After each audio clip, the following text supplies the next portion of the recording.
Chapter 61. Hero. Finn's assumption was correct. Riesel, familiar with the corrosive acid of the female-like worm monster, recognized the extent of the hindrance and threat it posed to everyone and decided to handle it alone. Therefore, he mustered his mind, converting a significant amount of it into magical energy, further transforming it into the wind. He adjusted Ariel to almost maximum output, creating a tornado-like force, and becoming a streak of light. Charging through, he pushed the massive monster far away from everyone. Boom. With a heavy impact, it slammed onto the ground, shaking the earth beneath. Dust and gravel erupted like intermittent geysers, sweeping towards Riesel, only to be dispersed by the wind enveloping his body. Wrapped in the force of the wind, he ascended into the air, the magic circle beneath his feet rotating as he began chanting once again. However, before he could finish his chant, countless pollen-like light particles suddenly scattered from the dust. Boom, boom, boom, boom, boom. Consecutive explosions erupted in a corner of the 50th floor, causing the fire wave to expand once again. Rumble. The ground shattered, the forest burned to the ground, and the exploding flames and shockwaves engulfed everything, including Riesel. He could only feel a surge of heat, his body bombarded by the chaotic explosions. If not for the protective wind of Ariel, his body, lacking even a single piece of armor, might have turned into ashes instantly. Raumer. Riesel endured the onslaught of the explosion, completing the chant for protection magic. A deep green light membrane illuminated from the raging wind, covering his body. His end and AGI surged, especially the astonishing boost in AGI. With the dual protection of Raumer and Ariel, Riesel finally felt shielded from the high temperatures and explosive shocks. At this moment, he increased the output of his mind, boosted the scale of his magic, and let the fierce wind break through the exploding flames, extinguishing the surrounding fires. The female-like worm monster, seemingly enraged by Riesel's actions, climbed to its feet and emitted a high-pitched scream toward the airborne tornado. Riesel, looking down on the grotesque monster, slowly curled his lips. Whoosh. The next moment, he dove downward, transforming into a stream of light that violently shot toward the monster's massive body. The female-like worm monster, seemingly prepared, opened its mouth, and the purple acid turned into a high-pressure water cannon, blasting toward the airborne Riesel. In the next moment, he clashed with the acid in midair, creating an intense conflict. Whoosh. After a short while, the raging wind around Riesel's body forcefully separated the acid. He continued his charge, engaging in close combat with it. A flash of a sword slashed through the female-like worm monster's body, causing acid to spray out from its massive body and making it scream. Boom. The robust, flat arm of the monster swept like a whip, hitting Riesel and sending his body flying, crashing into the distant rock wall, shattering it. But almost at the same time as the rock wall shattered, he came again with a fierce wind, colliding with its massive body. Boom. This time, the female-like worm monster was sent flying, falling into a forest, and crushing numerous trees. It screamed in anger. 4 flat arms gathered and then spread, causing countless bursts of pollen-like particles to scatter like confetti, raining down on Riesel immediately. Boom, boom, boom, boom, boom. A grand explosion occurred once again, causing fire and blast waves to rise, hot winds and high temperatures sweeping through as if hellish flames were erupting from the underground, terrifying everyone. However, Riesel didn't even have an ounce of fear. He stood firm, enduring one astonishing explosion after another without flinching, still enveloped in the fierce wind.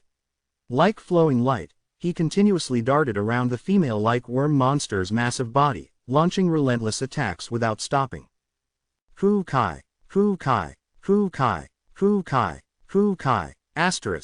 His sword flashed, purple blood sprayed, and wind-powered slashes continuously fell on its massive body mercilessly.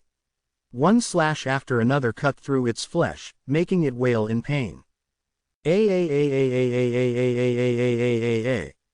Sizzle. The purple liquid, resembling blood, sprayed out, dissolving the entire forest, frequently causing black smoke and a foul smell to rise. Yet, the wind-wrapped Riesel remained indifferent to this and kept using his wind to blow away the acid while slashing at the female-like worm monster's body. Soon, a chorus of chanting voices could be heard. "Proud warriors, snipers of the forest, take up your bows before the advancing plunderers.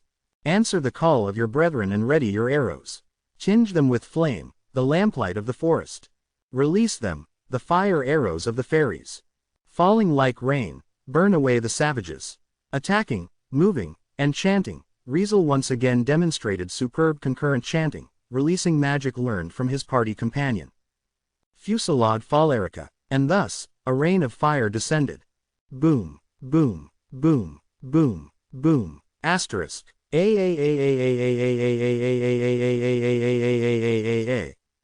rain of fire from above hit the female-like worm monster one by one, causing explosions on its body, making it finally scream in agonizing pain. All expedition party members were staring at this scene, collectively shaken. They gazed at the distant battle, at the streak of light that transformed into a flowing light, wrapped in the fierce wind, constantly colliding with the massive female-like worm monster without stopping. Even when thrown by the female-like worm monster's flat arms are bombarded by bursts of explosion, Riesel valiantly charged at it, slashing and chanting magic repeatedly, turning it into a wailing mess. The shock in their hearts at witnessing this scene was beyond imagination. "Is this how Riesel fought?" Chiona muttered in a daze. The rest fell silent for a long time.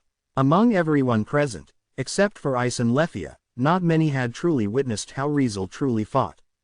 Even though he had displayed considerable strength throughout the expedition journey, earning recognition and respect from many senior members, that level of combat couldn't compare to the intensity of the current life-and-death battle. Due to the advice of Finn, Gareth, and Riveria, Riesel maintained a relatively low profile on this expedition. During the floor boss subjugation, Riesel, with his diverse magic and skills, played a crucial role as a rear guard, providing long-range support. In the Fomor subjugation, while he charged into the monster horde alongside Ice and displayed impressive combat prowess, it was still a coordinated group effort, excellent but limited to that. At least, Lefia was aware of how restrained Riesel had been throughout this expedition. In normal circumstances, he would have charged ahead alone, confronting monsters in a life-and-death battle without hesitation. During those moments, Riesel was at his strongest. He feared no opponent. The stronger the opponent, the more excited and thrilled he became. He faced any challenge fearlessly, regardless of the difficulties ahead, always charging forward without hesitation. Using magic for long-range attacks from the rear. Coordinating with party members in group battles.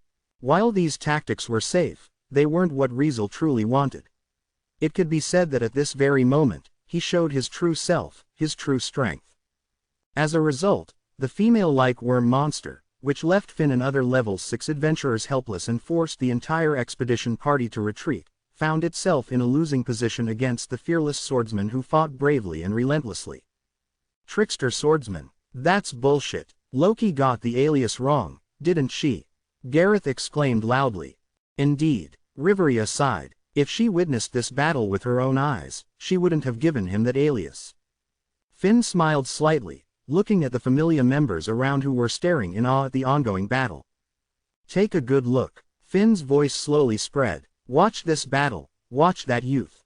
I can assure you that he will reach heights even beyond our grasp, becoming the hero that various gods have long awaited. I'm not asking you to catch up to him, but at least, don't get left behind by him. That was what Finn truly believed. Hero, Chiona whispered, watching as Riesel's appearance gradually shone. Well, I'm not surprised. Chiona remarked, casting a glance at Finn beside her, pondering who knows what. That brat. Bet's expression twisted slightly, his tone harsh, but his gaze never wavered from Riesel's figure.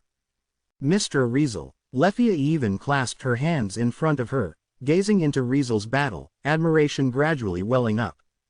The rest, more or less, were also shaken, developing a sense of respect for Riesel. Even Ice, wordlessly gazing intensely into Riesel's figure with her golden eyes, unknowingly harbored emotions that even the girl herself didn't notice, blossoming bit by bit. Bathing in numerous eyes filled with either admiration or infatuation, Riesel, unaware of the thoughts of his fellow Familia members, initiated another charge against the heavily wounded, female-like worm monster. Swish! Asterisk. Riesel unsheathed his sword. It was not Hermit he had been using all this time. Since the beginning of the dungeon expedition, he had never drawn the other sword hanging at his waist. Not because he was reluctant to use it, but because he believed that the first opponent for this sword had to be worthy. Therefore, throughout the dungeon expedition, Riesel had been using Hermit. Until this moment, facing the female-like worm monster, he finally unsheathed this sword. As the feather-light slender sword was gripped, his speed suddenly increased. Tempest. A gust of wind blew, swirling around the sword. Tempest. A violent storm swept across the battlefield. Wielding the first-class equipment, Fool, Riesel appeared like a spiral wind tornado, charging forward while kicking up countless dust. The female-like worm monster finally felt the deadly crisis and screamed hysterically. It started to scatter explosive pollen-like particles and spray acid recklessly. Yet, under the onslaught of the raging wind, none of it reached Riesel's body. Asterisk boom. Asterisk. The tornado leapt and crashed heavily into its body. The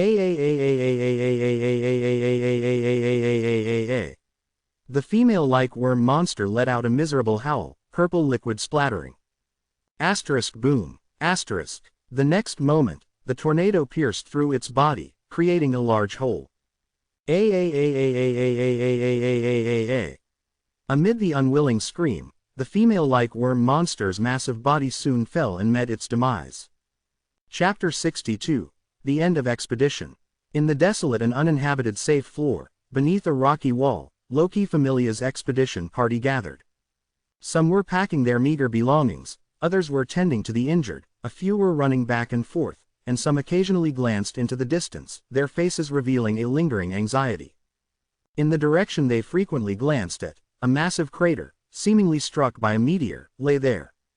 The crater emitted black smoke, a foul odor, and some purple liquid dripping and flowing, continuously corroding and dissolving the surroundings, enlarging the crater.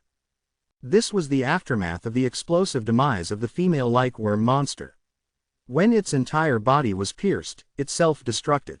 A significant amount of corrosive acid sprayed from its body, ultimately leaving behind a crater on the 50th floor, resembling a volcanic vent or a meteor crater. Just the thought of that moment sent shivers down everyone's spine. As a result, their grateful and respectful gazes were directed toward a figure in another direction. Riesel sat there, surrounded by numerous Familia's members. Here, take this, it's water. Here, use this, it's an elixir. Dumbass, Mr. Riesel isn't injured. No need for an elixir, stamina recovery potion and mind recovery potion are enough. No, I heard Mr. Riesel has healing power and spirit healing development abilities, so stamina recovery potion and mind recovery potion are completely useless. Then just drink water. No, eat something. Please use it, Mr. Riesel. The members of the Familia argued one after another, offering items to Riesel in succession, which he found somewhat overwhelming. Everyone, you don't have to be so polite. You're all my seniors, there's no need for this, okay? Riesel helplessly uttered these words. After defeating the female-like worm monster, Riesel, upon returning, received polite and warm treatment from everyone. This made him feel uncomfortable and awkward. He could only lower his posture and gesture to the others. Unexpectedly, the lower his posture, the more enthusiastic their attitude and the more respectful their gazes. Don't worry about such things, Mr. Riesel. Yeah, while seniority is important, strength matters more.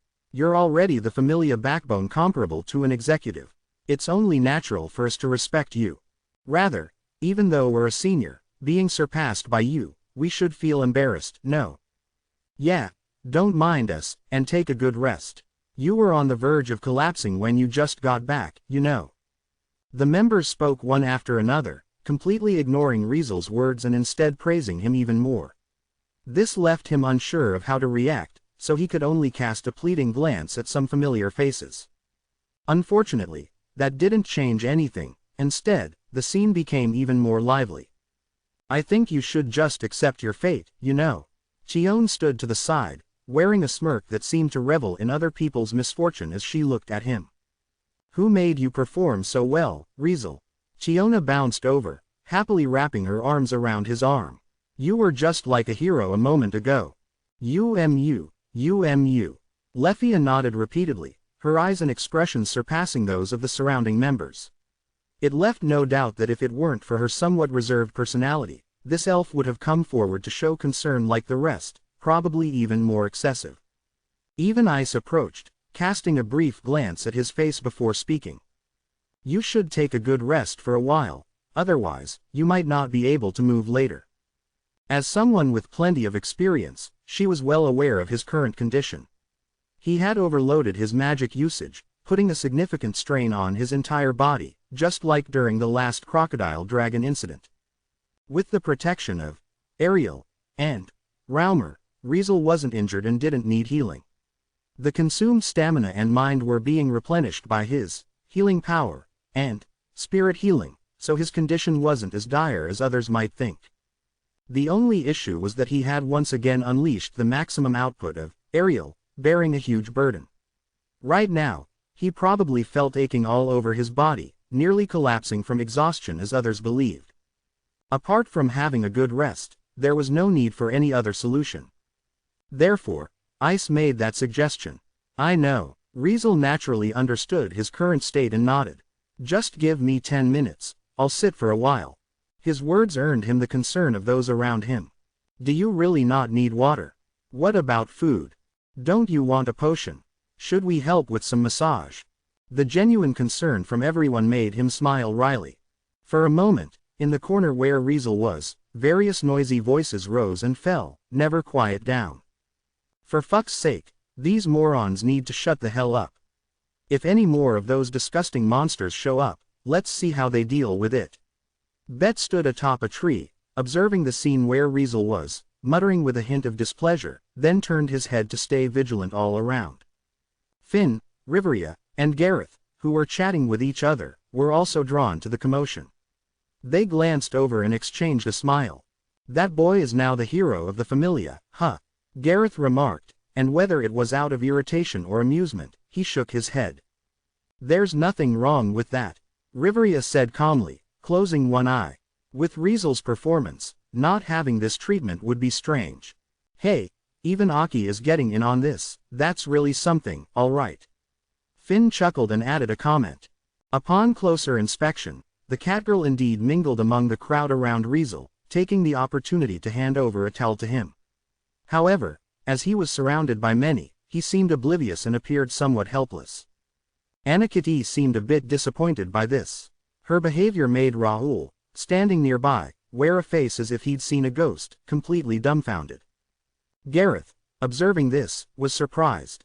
That girl, never thought she'd have such an initiative. That boy really has some talent, As Loki Familia's second-string group's leading figure, Anakiti's past performances were much better than Raoul's. Although Raoul was also favored by the higher-ups in the Familia, this youth had some personality issues. Not only was he not good at dealing with sudden occurrences, but he was sometimes overly timid and scared of trouble, causing quite a bit of concern. Anakiti, on the other hand, was different. Outstanding in every aspect, calm and composed, with exceptional courage, she had always supported the first-class adventurers in the Familia from the rear. Not only did she have considerable fame and popularity within the Familia, but various gods also looked favorably upon her. Due to her calm demeanor, various gods even privately referred to Anakiti as Lady Cat. Anakiti also earned Alchat as her alias, an alias that instantly enamored various gods. She was a high-born cat person with a captivating blend of beauty and an icy yet fiery nature, possessing both looks and elegance. Now, the Lady Cat whom various goddesses envied was making such a behavior. No wonder Gareth was surprised, and no wonder Raoul was dumbfounded. It seems it's not just about strength and personality. Riesel and Ice are also competing in popularity with the opposite sex, Fufufu. Riveria laughed. The more outstanding he is, the less pressure we'll have in the future. That's a good thing, no? Finn remarked and turned his attention back to the main topic, after glancing at Riesel for a moment. Seeing Riesel like that, there shouldn't be any major problems. But what about the other members? At Finn's question, Riveria and Gareth spoke in succession. We've already checked. Although many are injured, and quite a few were affected by that corrosive liquid, luckily, they all received timely treatment, and it's currently not life-threatening. Yeah, with a little rest, they should be able to continue moving. Their answers made Finn nod with relief. If that's the case, then let's inform everyone and get ready to return. While Riveria and Gareth understood Finn's decision, they also felt a bit helpless. What a disgrace, we didn't even make it to the 58th floor this time. Gareth sighed. There's no other way when facing something unexpected like this, we'll just have to leave it for next time. Riveria gazed at the corroded crater, speaking as if lost in thought. Where on earth did these monsters come from? We still haven't figured that out. The sudden appearance of new species of monsters caught the expedition party off guard. They're all strengthened species, not just a few, but plenty of them. Gareth said solemnly, given this situation, there's no guarantee we won't run into them again next time. Then let's be prepared, Finn said calmly. We lagged behind this time, but we can't allow this to happen again. Goohahaha, obviously, Gareth laughed. All three of them were level 6 experts.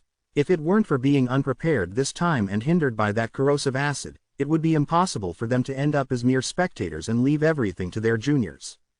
Not to mention Finn's group, even Bet, Tiona, Tion, and others were all holding back their frustration. When the order from the captain was given, despite feeling unwilling, everyone could only accept it and start the journey back.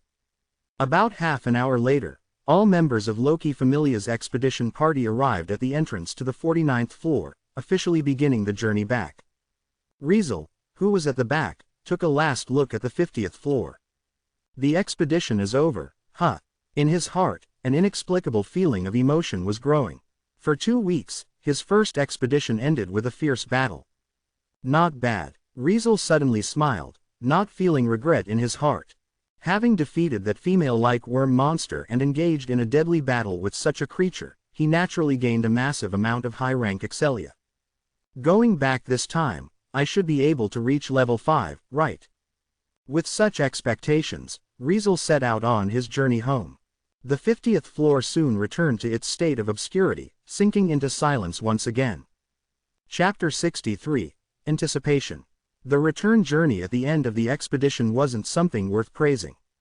At least, for the usual Loki Familia, it was truly like that. As a large Familia capable of battling in the deep floors below the 50th floor, the obstacles encountered on the way back could be considered trivial. In the past, once Loki Familia's expedition party set out on the return journey, there was only one result: smooth sailing. But this time, due to the corrosive acid of the worm monsters destroying their supplies and even dissolving their equipment, the expedition party faced quite a bit of trouble on the way back. Not to mention, just filling their stomachs alone became a problem. With only a handful of emergency rations left, they had to forage in the dungeon for food. Every day, they had to find a safe spot to camp and go out to pick wild fruits and vegetables to stave off hunger. This activity itself took up a considerable amount of time on the return journey. Encountering monsters was no different. With many members unable to fight due to the loss of weapons and armor, some had to go into battle unarmed, resulting in increased risks and time delays. If it weren't for the formidable strength of Loki Familia's members and powerful swordsmen like Riesel and Ice, who could single-handedly take on thousands, the time delays could have been much worse. Thanks to this, the expedition, which usually took around 5 or 6 days to return to the surface smoothly, took nearly 8 days to succeed this time. On this particular day, it happened to be dusk. When Loki Familia's expedition party emerged from Babel, the attention of surrounding adventurers was immediately drawn to them. Wherever they went, they were always the center of attention, a fate that came with being one of the city's strongest familias. However, everyone was too tired to care about the gazes and discussions around them. Yada, finally back, Tiona shouted loudly, raising both her hands to the sky. Can't you stop being so noisy every time?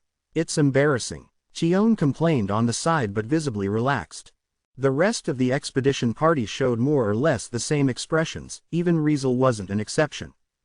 Back, looking at the sunset on the horizon, Riesel himself felt like it had been a long time since he returned.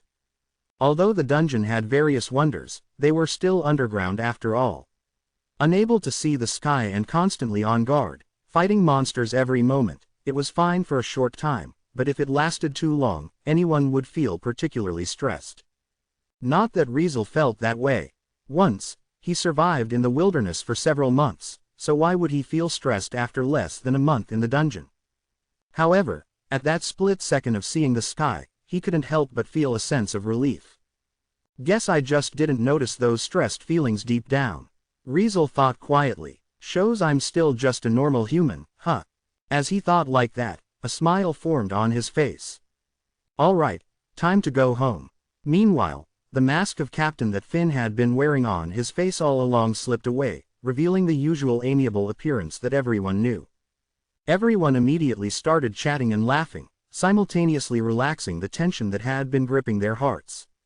They walked out of the square in front of Babel in groups, heading toward the street where Twilight Manor was located.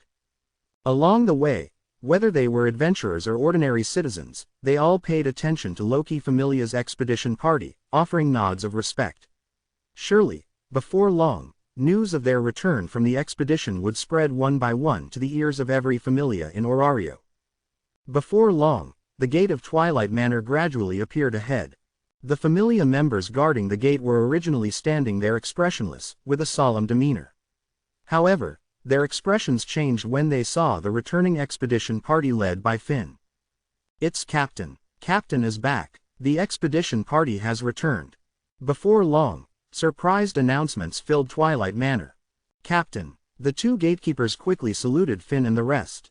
We're back. Finn smiled at them. Open the gate. Yes. The two gatekeepers immediately opened the gate. Yahoo! We're back. Chiona was the first to rush in. I've already said it's embarrassing. Can't you get it? Chion groaned, covering her face at her sister's antics. It's always freaking noisy when we get back. What a moron. Bet grumbled, irritation evident in his tone as he gazed at Tiona's figure. Miss Ice, we're home. Lefia simply expressed joy, earning a gentle response from Ice. The expedition party walked into the front yard and arrived at the front of the manor. The remaining members of the Familia were already waiting at this place, offering warm welcomes and inquiries to the expedition party's members. Of course, in this situation, a certain goddess, who had been eagerly waiting, was naturally not absent. Finally, you guys are back. Inside the manor, a figure swiftly dashed toward the expedition party, to be more accurate, toward the female members of the party. SSS. Just like the first time Riesel saw the expedition party return to the Familia, Loki recreated the scene and charged straight at Ice. In response, Ice, along with Chion, and the rest of the female members, promptly turned around, avoiding Loki's incoming tackle. However, Lefia stood in place dumbfounded and unable to react. As expected, Loki managed to tackle her head-on. Hya! Lefia let out a scream resembling that of a violated maiden, shortly before being pinned to the ground. Mwhehehe. Lefia, long time no see. Let Mama Loki see if you've grown. And no, don't. Accompanied by a sly chuckle, the pitiful elf, who fell victim to the goddess's playful antics, let out a desperate cry. Save me, Mr. Riesel. Lefia extended a hand in Riesel's direction, pleading with a bright red face. All right. Quit playing around, Loki. Originally, Riesel had no intention of paying attention to Loki's nasty interests, but seeing Lefia's eyes brimming with tears made him unable to bear watching his companion being toyed with by this shady goddess. As a result, he extended his hand, grabbing Loki's back collar and lifting her up like a cat. Io, what are you doing, Riesel? Don't disturb my rare leisure time. Loki struggled and protested. Do you have the nerve to mess with a 15-year-old girl? Riesel shot a look at her face. If you want entertainment, go play with Uncle Gareth. Who wants to touch a short and stout stinky old man? Loki said without reservation. Sorry for being a short and stout stinky old man. Gareth's mouth twitched. Everything okay, Lefia? Riesel ignored Loki, tossed her aside, then extended a hand to pull Lefia up. Hicks, almost got touched. Lefia, both relieved and pitiful, sobbed softly. I'm sorry, Lefia. Ice, seeming guilty about avoiding Loki's direct hit that led to Lefia falling victim to the goddess's evil scheme, apologized. It's okay. Lefia naturally refused Ice's apology, shaking her head hastily. Loki, seriously, don't bully Lefia, okay? Chiona scolded with hands on her hips. My goodness, can't you find a different way to welcome us back? Chion looked annoyed. Okay, calm down. Loki, like flipping a switch, said beaming with joy. It can't be helped, okay. My kids finally returned safely, I'm just too happy. Riveria sighed. Since we've rarely returned unharmed, can't you let us save some energy? Everyone around nodded in agreement. Enough with this bullshit. We've been in that demon-filled dungeon for so long, and our bodies stink. Get out of the way, I need a bath. Bet stepped forward, kicking Loki several times, clearly in a bad mood. Okay, geez, kids these days just love rejecting their parents. Is this what they called a rebellious phase? Loki pretended to sigh, making Bet couldn't help but give her another hard kick, finally making her yelp in pain and give way. Seeing this spectacle, Finn, who had been laughing silently, finally spoke up. Everyone, go line up for a bath. According to tradition, today's a day off, and all the work is pushed to tomorrow. Loki, we'll talk about the report later. The losses this time are serious, and there are some important matters we need to discuss. No worries, everyone, go take a bath and rest, okay? Loki exclaimed with a smile. Anyone who wants to find me to update their status can come to the divine room, but not too many, or I won't do it. At their goddess's words, two people had a reaction, Riesel and Ice. Sure, it's always you two itching to update your status. Loki rolled her eyes. Alright, you two go first tonight, and the rest can chime in next time. No one objected to her decision, or rather, some were even looking forward to it. Hey, Riesel, think you can hit level 5 this time? Chiona asked curiously, piquing everyone's interest. Not sure. Riesel was confident but not one to brag, so he kept it vague. Even so, many were anticipating his status update, including Ice, who was the most curious. After all, he was already powerful. If he leveled up to level 5, how much more powerful would he become? For some reason, everyone was eager to know this. Night fell amid bursts of noise. After the returning expedition party had bathed and eaten, most of them went back to their rooms, making Twilight Manor exceptionally quiet. Riesel, having also bathed and eaten, returned to his room before heading to the top floor of the central tower, Loki's divine room. Knock. Loki, are you there? Riesel knocked on the door. Yeah, just come in. Upon hearing Loki's response, he pushed open the door and walked in. Chapter 64, Battle Adept. Loki's room was, as always, a mess. Whether it was the furniture or the various items she had collected, everything was randomly placed and piled up, with no order whatsoever. Meanwhile, the person in question was nonchalantly sitting on a chair, while another one was placed in front of her. Loki grinned at Riesel as he walked in. Looks like you're a step late, huh? Her words caught him off guard for a moment, but he quickly caught on. Has Ice already been here? Riesel asked as he took a seat in front of her. She left not too long ago. Loki shrugged. If you had come a minute earlier, maybe you could have seen how depressed Ice was. Seems like she's not satisfied with her own growth. Riesel furrowed his brow, muttering to himself. Well, it is what it is. Loki tapped the back of the chair with her fingers. That girl puts too much pressure on herself. Don't know when she'll settle down and stop doing things that worry everyone. Her tone sounded indifferent, but he could sense a hint of care from it. You really spoil Ice, huh?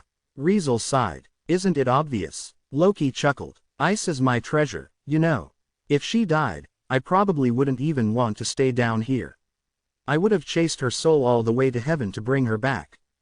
Would you really? Riesel didn't buy her words.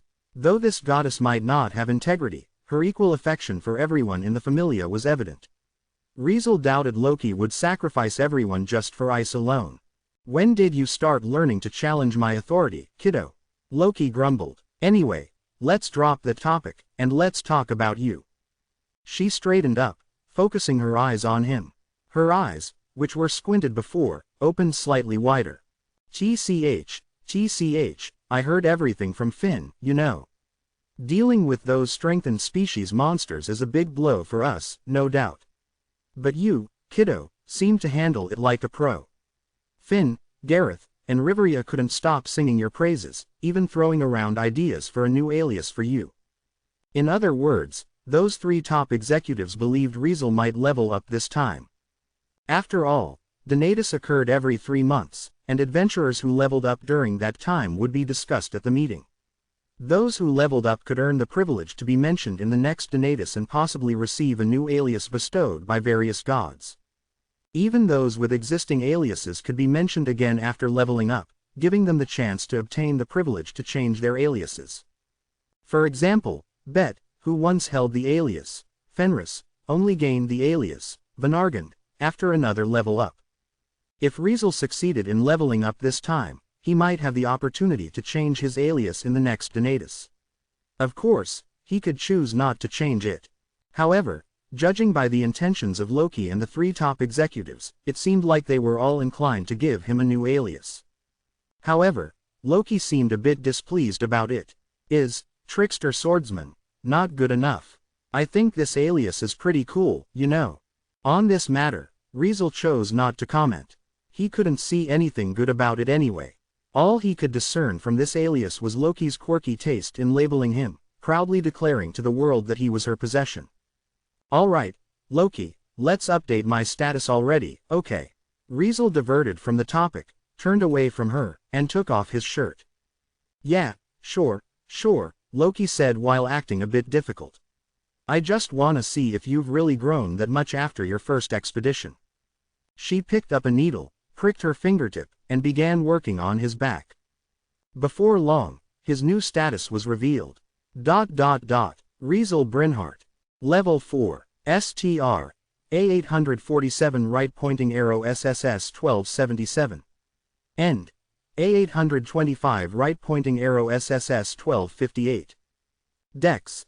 S969 right pointing arrow SSS 1363. AGI. S971 right pointing arrow SSS 1385. Mag. S933 right pointing arrow SSS 1392. Lightweight.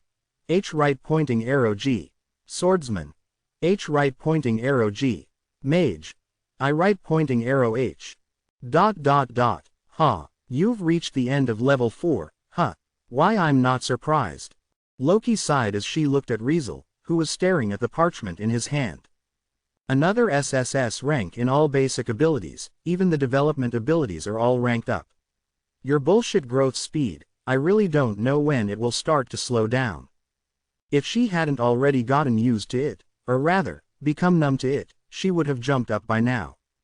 Mainly because Riesel's growth was truly inhuman.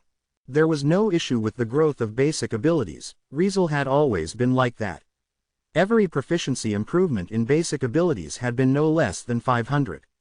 If he accumulated it over time and delayed updating his status, it was impossible for it to be less than 1000. But the growth of his development abilities was truly eye-rolling. Just look at Ice. From the first time she leveled up at 8 years old until now, her first development ability, Hunter, had been in her hands for 8 years, but it stayed at G rank. It had only progressed 2 ranks from I rank. But Riesel, the first development ability, Lightweight, had only been owned for about 3 months, and by then, it had already caught up with Ice's 8 years of achievements. Luckily, Ice isn't here, or she would be totally wrecked. Loki sighed inwardly.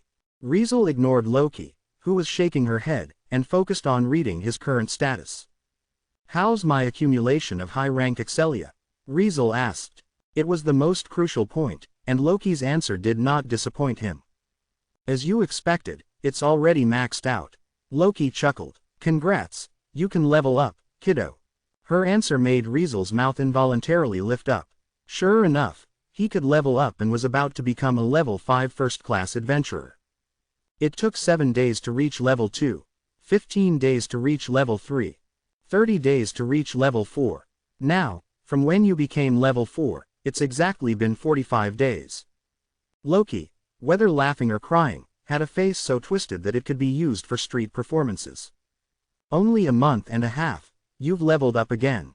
You're a monster among monsters, seriously. She couldn't find any other words to describe Riesel's absurd growth speed. What was even more absurd was that not only was he leveling up fast, but each time before leveling up, all his basic abilities were at SSS, the accumulation of latent basic abilities was ridiculously high. With a few combat development abilities, skills, and magic, his true strength definitely surpassed those at the same level. According to Finn's report, Riesel could already match a level 5 when he was at level 4. What about after reaching level 5? Could he possibly contend with level 6? Loki dared not think further. Okay, come on, time for you to level up. The accumulation of basic abilities had reached its limit and potential, and Riesel had no reason to stay at the current level. Loki quickly got to work, and his status was soon reset. Riesel Brynhart, level 5, STR, I0, End, I0, Dex, I0, AGI, I0, Mag, I0, Lightweight, G, Swordsman, G, Mage, H, Battle Adept, I. From this moment on, Riesel officially became a level 5 first-class adventurer. In just over 3 months, starting as an ordinary mortal with no extraordinary power, he rose to prominence at an astonishing speed that caught the attention of various gods and evolved into the fastest mortal to reach the first-class adventurer status in history. Well, tomorrow's Orario is gonna get lively again it seems, Loki remarked, relishing in other people's misfortunes. Riesel's mood was not bad either. Level 5 might not be considered top tier in this world, but it certainly made him a significant expert. In the current Orario, the highest level adventurer was only level 7, and there was only one of them. Even level 6 had fewer than 10 people. Excluding those fewer than 10 top-tier experts, the strongest among the rest were those at level 5. Therefore, becoming level 5 meant that Riesel had truly entered the ranks of experts, and no one would think of him as just a rookie with astonishing growth speed. With my current strength, I should be able to protect myself even if I return to the main world, right? Riesel pondered silently. However, soon another thing caught his attention. Wait, Battle Adept, Riesel murmured, pondering his new development ability. Soon enough, Loki's voice chimed in at the perfect time. With this level up, you triggered quite a few development abilities, but they're all the same thing you don't need, like healing power, spirit healing, abnormal resistance, and the like. Your skill already has those, and they're even at the highest rank, so there was no reason to choose them before, and there's no reason now. Besides these development abilities, the only one worth learning is this ability. Loki said while pointing toward his new development ability. So, I directly chose it for you this time. What's the effect? Riesel nodded. I don't think I've heard of this development ability before. Don't say you haven't heard of it, I haven't either. It's probably as rare as your Lightweight, an ability that only you triggered the learning conditions for. Loki struggled not to look at him like he was a monster. As for the effect, if my hunch is right, this ability might be an advanced version of Hunter. Hunter was a development ability that enhanced one's basic abilities when encountering monsters one had defeated before. Battle Adept, being an advanced version of Hunter, naturally had a similar effect. If nothing goes wrong, having this development ability in the future, when you encounter enemies you've defeated before, your basic abilities will get a boost. Loki spoke while raising a finger. This boost not only surpasses Hunter, but might not be limited to just monsters in the dungeon anymore. In short, from now on, no matter what kind of enemy Riesel encountered, as long as they were the same kind of being he once defeated, the effect of Battle Adept would be triggered, boosting his basic abilities. He almost instantly understood the benefits of this development ability. It was not without reason, the triggering conditions for the Battle Adept effect were not individual based. For instance, Hunter triggered its effect based on the type of monster one had defeated. If one had defeated a goblin once, the next time they encountered another goblin, the effect of Hunter was triggered. If one had defeated a killer ant, the next time they encountered another killer ant, the effect of the development ability was similarly triggered. Following this logic, if Battle Adept was an advanced version of Hunter, it meant that as long as Riesel defeated a human, the next time he encountered another human, the effect of this development ability would also be triggered. This was essentially an omnipotent enhancement ability. Chapter 65. Approaching 100 days. This is really a blessing in disguise. Upon realizing the effects of his newly acquired development ability, Riesel was pleasantly surprised. Every time he defeated an enemy, the next encounter with the same kind of enemy triggered the ability, boosting his basic abilities. This was undeniably an excellent development ability. Originally, Hunter was already a valuable ability, but now having the better version of it, not only did it eliminate the restriction to only monsters, but the enhancement it brought was also greater than that of a hunter. This was undoubtedly a stroke of luck. It was not without reason. Not everyone could acquire development ability when leveling up. Take Ice, for example. She leveled up from level 4 to level 5 without triggering any development ability. Given such precedents, Riesel didn't believe he would acquire development ability every time he leveled up. As a result, he was mentally prepared for that. Little did he know that not only had he acquired a new development ability, but what he got was also a rare and powerful one, similar to Lightweight, with conditions that no one else had ever triggered. The effects were beyond words, truly powerful. If this didn't bring him astonishment, he might incur the wrath of the heavens. Another development ability for combat. How do you always manage to trigger these power-boosting abilities? Even Loki remarked in amazement. So far, all the development abilities Riesel acquired were combat-oriented abilities that enhanced his power. Lightweight allowed him to boost Dex and AGI by reducing weight and equipment. Swordsman enhanced all basic abilities by simply wielding a sword. Mage amplified the power, effects, and range of magic.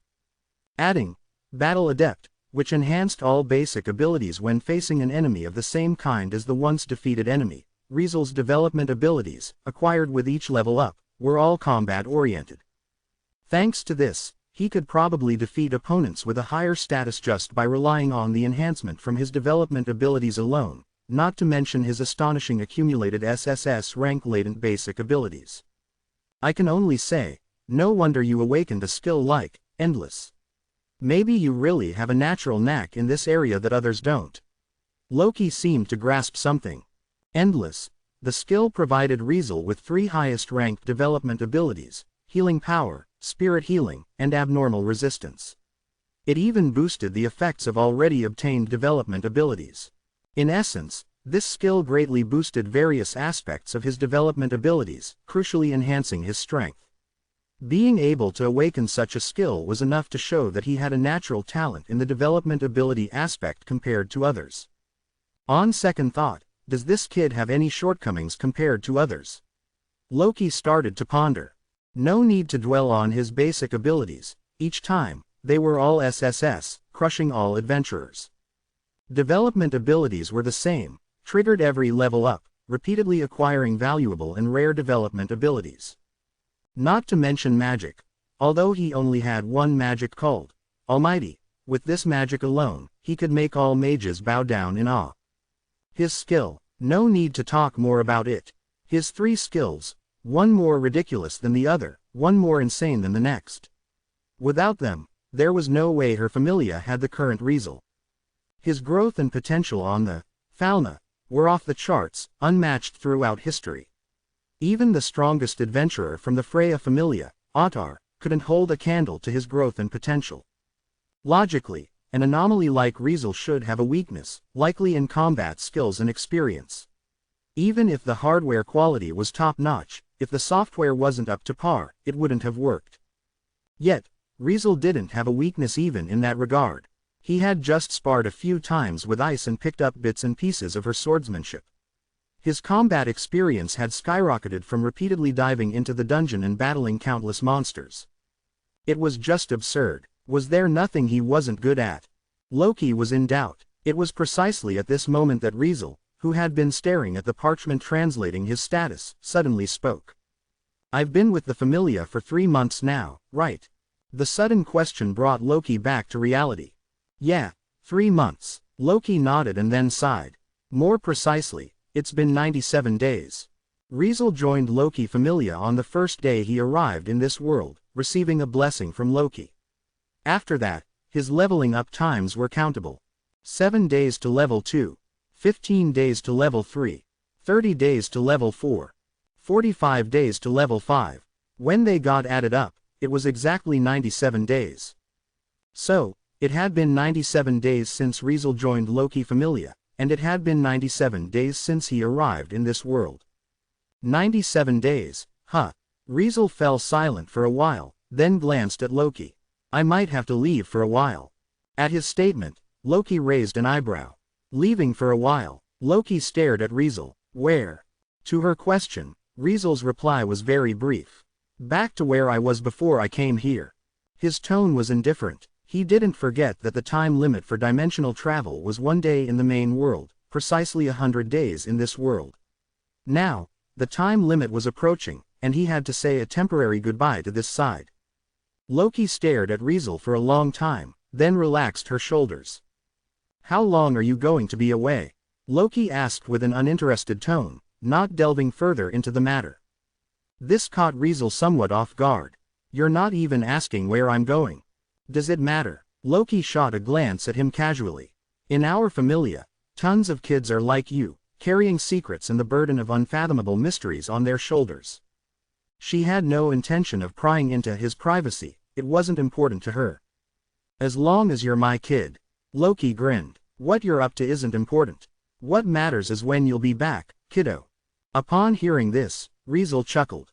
It shouldn't be too long, I think.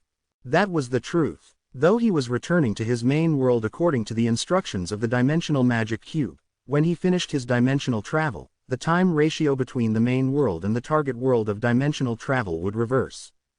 In other words, the scenario where Riesel spent a day in the main world while 100 days had already passed in the world of Danmachi wouldn't occur. During dimensional travel, the time ratio was based on Riesel himself as the reference point.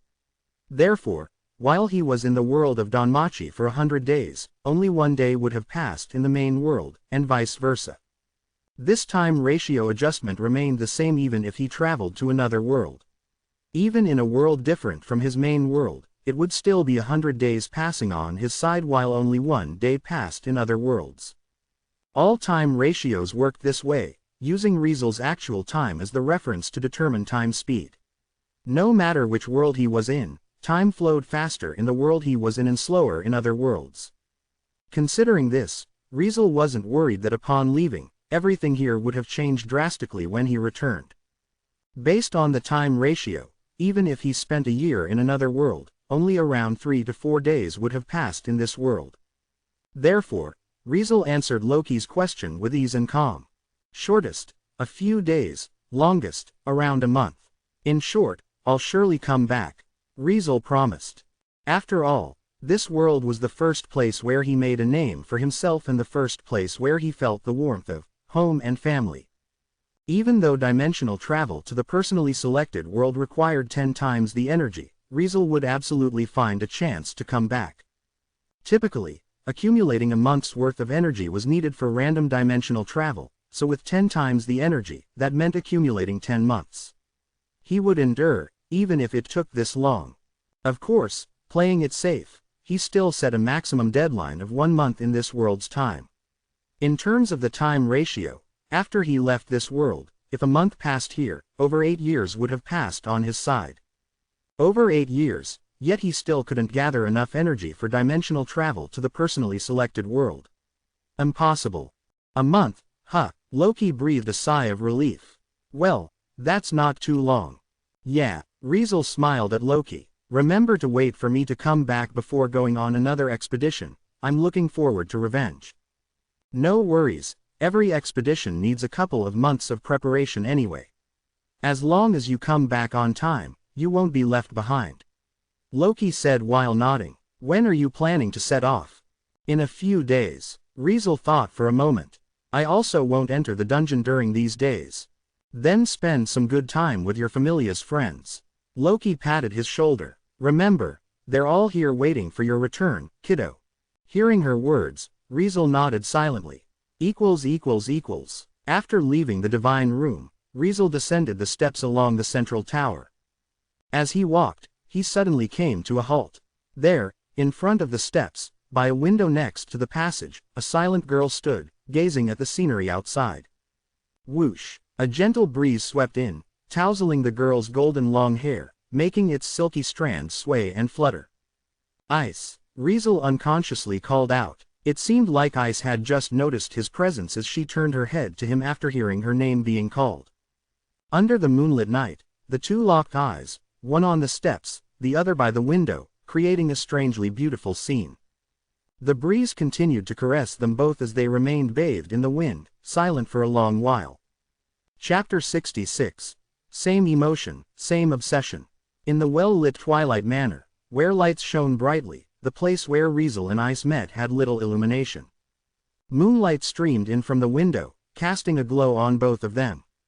Riesel sighed slightly as he watched Ice, who stood there in silence.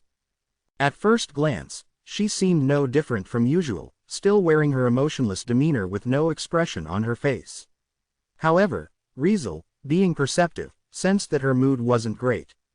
She was dejected. Her emotions were low. Just like Loki mentioned before, this girl seemed somewhat depressed. Witnessing the girl who had taken care of him since he joined the Familia, not only teaching him her magic and swordsmanship but also often sparring with him, he couldn't just ignore her. "What are you doing here?" Riesel approached, leaning against the window like Ice, gazing out at the night scenery, and asked.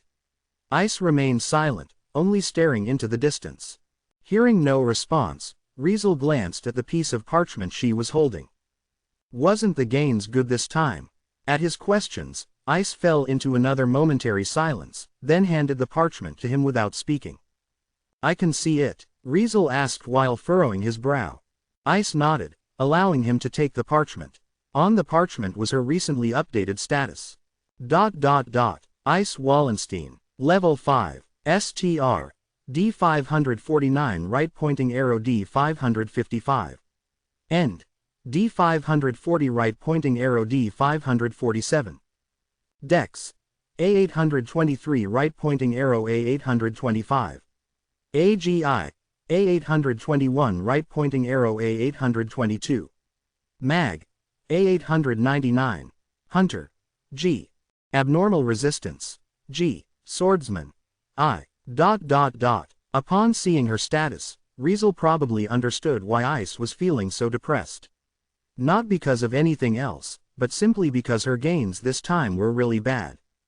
An expedition, struggling in the dungeon for over 3 weeks, reaching the deep floors, dealing with countless high-level monsters, yet, her total proficiency only increased by less than 20.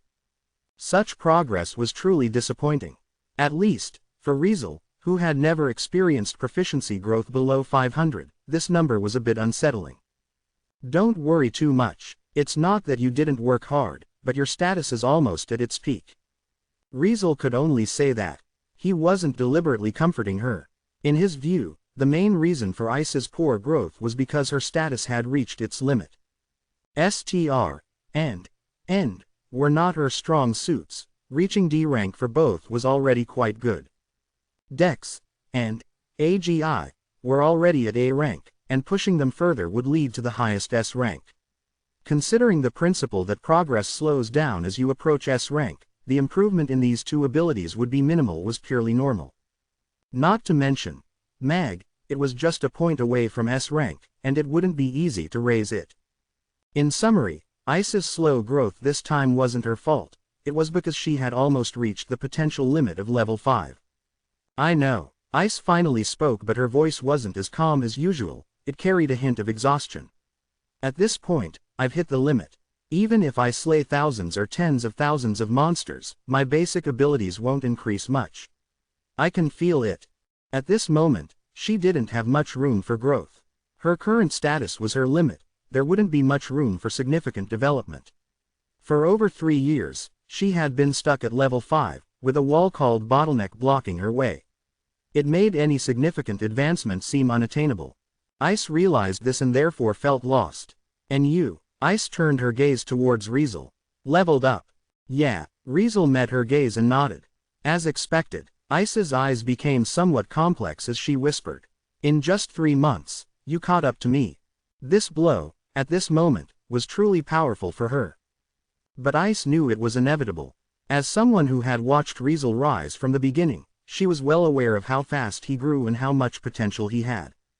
Thinking back to when he was still level 1, forcing her to retreat with a single sword thrust, she could roughly sense that this man, so similar to herself, would catch up soon. Now he had, but she couldn't widen the gap, still stuck in place. How should I do it? Ice couldn't help but speak up. What? Riesel raised an eyebrow. She was staring at him intently. How can I get stronger as fast as you? What's your secret? Ever since she saw Riesel's status, Ice had been eager to uncover his secret. She practiced diligently with him, sharing her swordsmanship without reservation, all the while keen on observing him closely, hoping to understand his fast growth of getting stronger. However, all she witnessed was him running extremely fast, constantly moving forward, climbing steadily, rapidly approaching her level at an astonishing speed. Yet, she couldn't discern any specific method or secret. Normally, Ice wouldn't voice such thoughts. But at this moment, overwhelmed by her desire to get stronger, she couldn't contain herself, expressing her yearning openly. This left Riesel momentarily silent. Sorry. Ice suddenly realized what she had said, looking at him apologetically. I asked something that might trouble you. Indeed, answering her question wasn't easy for Riesel. He couldn't just say he did nothing extraordinary, only repeatedly cut down monsters every day to achieve such progress, right? That would sound dismissive. After organizing his thoughts, Riesel spoke up. Actually, I understand your urgency to get stronger. I'm just like you after all, eager to become stronger than anyone else to fulfill my long-cherished wish. Wish? Ice was intrigued. Yeah, Riesel said indifferently. I want to break free from anyone's control, escape their control and manipulation, run toward the direction and path I desire, no longer helpless, no longer drifting with the current, no longer being used. This was a feeling only Riesel understood, something Ice couldn't comprehend. However, hearing the word, wish, she unknowingly resonated with him. So, you're like me. Ice looked at him with a more complex expression. She had her own wish, a wish that she wanted to fulfill, which explained her eagerness to become stronger. Riesel knew this, even knew the undisclosed wish in her heart. Hence, he could utter such words. It seems we're quite alike in many ways, but that should be the most alike, right? Riesel chuckled lightly, his words echoing in her ears. We're all trying to get stronger to fulfill our long-cherished wishes, so I really get where you're coming from. Riesel said while locking eyes with Ice. Unfortunately, in this regard, I can't offer you any mature advice. After all, I'm still figuring things out myself. I'm just a bit luckier than you, having grabbed a chance to achieve my goals. I'm really sorry. If there were any secrets to his power-up, he would surely share them with Ice. He was more than willing to impart his knowledge to her. But he didn't. His rapid growth was primarily due to the influence of Fool's obsession. This was something he couldn't share with others. Therefore, Riesel was completely incapable of addressing Ice's troubles and questions. The only thing I can probably do is, well, listen to your worries. Riesel chuckled. If there's something you want to talk about, something that's bothering you and you don't know who to tell, just tell me. If this can help you reduce some confusion and lessen your worries, I'm more than willing to be your listener. His words made Ice focus her gaze towards his eyes. Riesel didn't avert his eyes, just continued to lock eyes with her. The eyes of the two didn't share the same color but had the same emotion, the same obsession. Watching those eyes so similar to her own, for some reason, Ice did feel a bit less depressed. Thank you. Ice took a deep breath and expressed his gratitude to Riesel. No problem, Riesel said casually, noticing Ice perk up a bit. Feeling better. Ice nodded, redirecting her gaze out the window. Since there's no room for growth at my current level, let's move on to the next one then. Her golden eyes now seemed more resolute as she declared that. What did her words mean? He wouldn't fail to understand. Level up. Huh, Riesel thought inwardly. That was Ice's only way out. Since level 5 had reached its limit and progress seemed impossible, Ice had to find a way to reach level 6. Only by leveling up could she make a significant leap in strength, and her body would become stronger, unlocking new possibilities and potential. If she couldn't achieve that, she wouldn't experience any significant growth in the future. Good luck, then. Riesel stared at her, who had made a determined decision. If there's anything I can help with, just let me know. That was the extent of support he could provide. Thank you. Ice thanked him once again. The two simultaneously looked out the window, silent. Moonlight spilled over them, casting a lingering glow. The conversation between Riesel and Ice happened without anyone knowing. Even the top executives of the Familia, on the first day back from the expedition, were too focused on resting to pay much attention to anything else. The rest of the expedition party members followed suit, one after another, starting their recovery. The 3-week expedition left many feeling physically and mentally exhausted. At times like this, the only remedy was to rest well for everyone to get back to health. It wasn't until the next day that news spread not only within Loki Familia but also throughout Orario. Riesel Brynhart successfully leveled up to level 5. This news created a citywide uproar. Chapter 67. Shocking announcement. Riesel Brynhart. Affiliation. Loki Familia. Race. Human. Age. 17. Profession. Adventurer. Current floor. 51st floor. Notable achievement. Riesel, an adventurer affiliated with the Loki Familia, embarked on a deep floor expedition with his familiar and actively participated in numerous floor boss battles spanning over a month and a half. Eventually, he officially leveled up to level 5. When this announcement was posted on the bulletin board in the first floor lobby of the guild main building, everyone who saw it had their eyes opened wide. They gathered in front of the bulletin board, double-checking the information and even questioning the guild staff at the counter. The result was always the same. The information was accurate, without a doubt. As a result, the guild exploded. Is this a joke or something? Getting to level 5 in, what, a month and a half? Are you freaking kidding me? Trickster Swordsman has become a first-class adventurer, huh? He was just a normal dude who got blessed 3 months ago, wasn't he? This is fucking bullshit, man. People were clamoring. People were arguing. People were in disbelief. People were jealous. Riesel reaching level 5 and becoming a first-class adventurer caused a stir much greater than any of his previous deeds. Unfortunately, this time, the severity of the situation was completely different from before. In the past, whether reaching level 2, level 3, or even level 4, although shocking and impressive, Riesel had only become a second-class adventurer and a third-class adventurer. In Orario, there were still quite a few adventurers in these classes.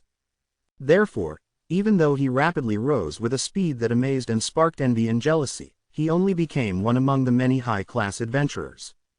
In the eyes of many, while Riesel was undoubtedly worth attention, what difference did it make if he reached level 4? Adventurers at this level were not rare, and they didn't pose a threat to others or their familia. Therefore, various gods might have been interested in this rapidly rising rookie. Adventurers would discuss his feats as a topic more than once, but the appearance of a level 4 adventurer was, for many, just a not-so-significant and rare event. In Orario, people reached level 4 every now and then. It was nothing extraordinary.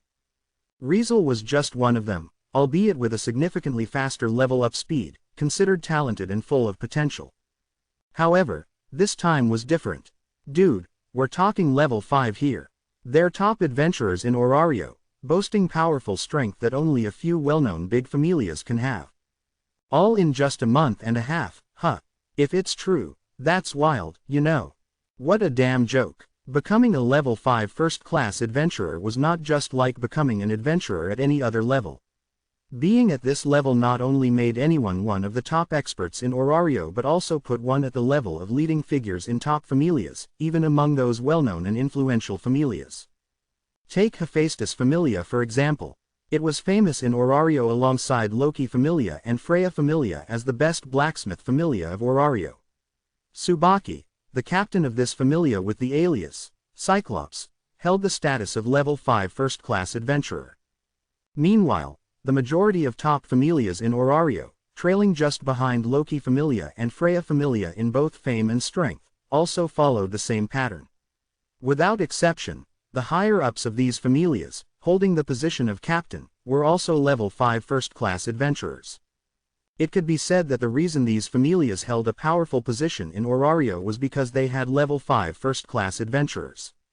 As for level 6 and above, besides Loki familia and Freya familia, no other familia in Orario had adventurers at this level. This was why Loki familia and Freya familia were considered Orario's strongest familias, because only they possessed level 6 adventurers. Apart from these two familias, all the other top familias in Orario, without exception, had their highest combat power limited to level 5. At this moment, Riesel managed to become such a high-level presence in just a short month and a half, even though he was just an ordinary person without a blessing 3 months ago. The commotion caused by this was beyond anything in the past. Thanks to this, news of Riesel's rapid level-up spread to the higher-ups of various familias and gods at an astonishing speed. Soon enough, these familia higher-ups and gods were obviously blown away by the news. Lady Freya. In the suite at the top of Babel, Ottar once again visited, reporting to the goddess of beauty, who stood by the large French windows. Riesel Brynhart has become level 5. Upon hearing that information, Freya, dressed in a black sheer evening dress, halted her actions of swaying the wine glass in front of the French windows. He has become a first-class adventurer already. Freya spoke in a hushed tone. Yes, Ottar solemnly said. It seems Goddess Loki went to the guild early in the morning to report the matter.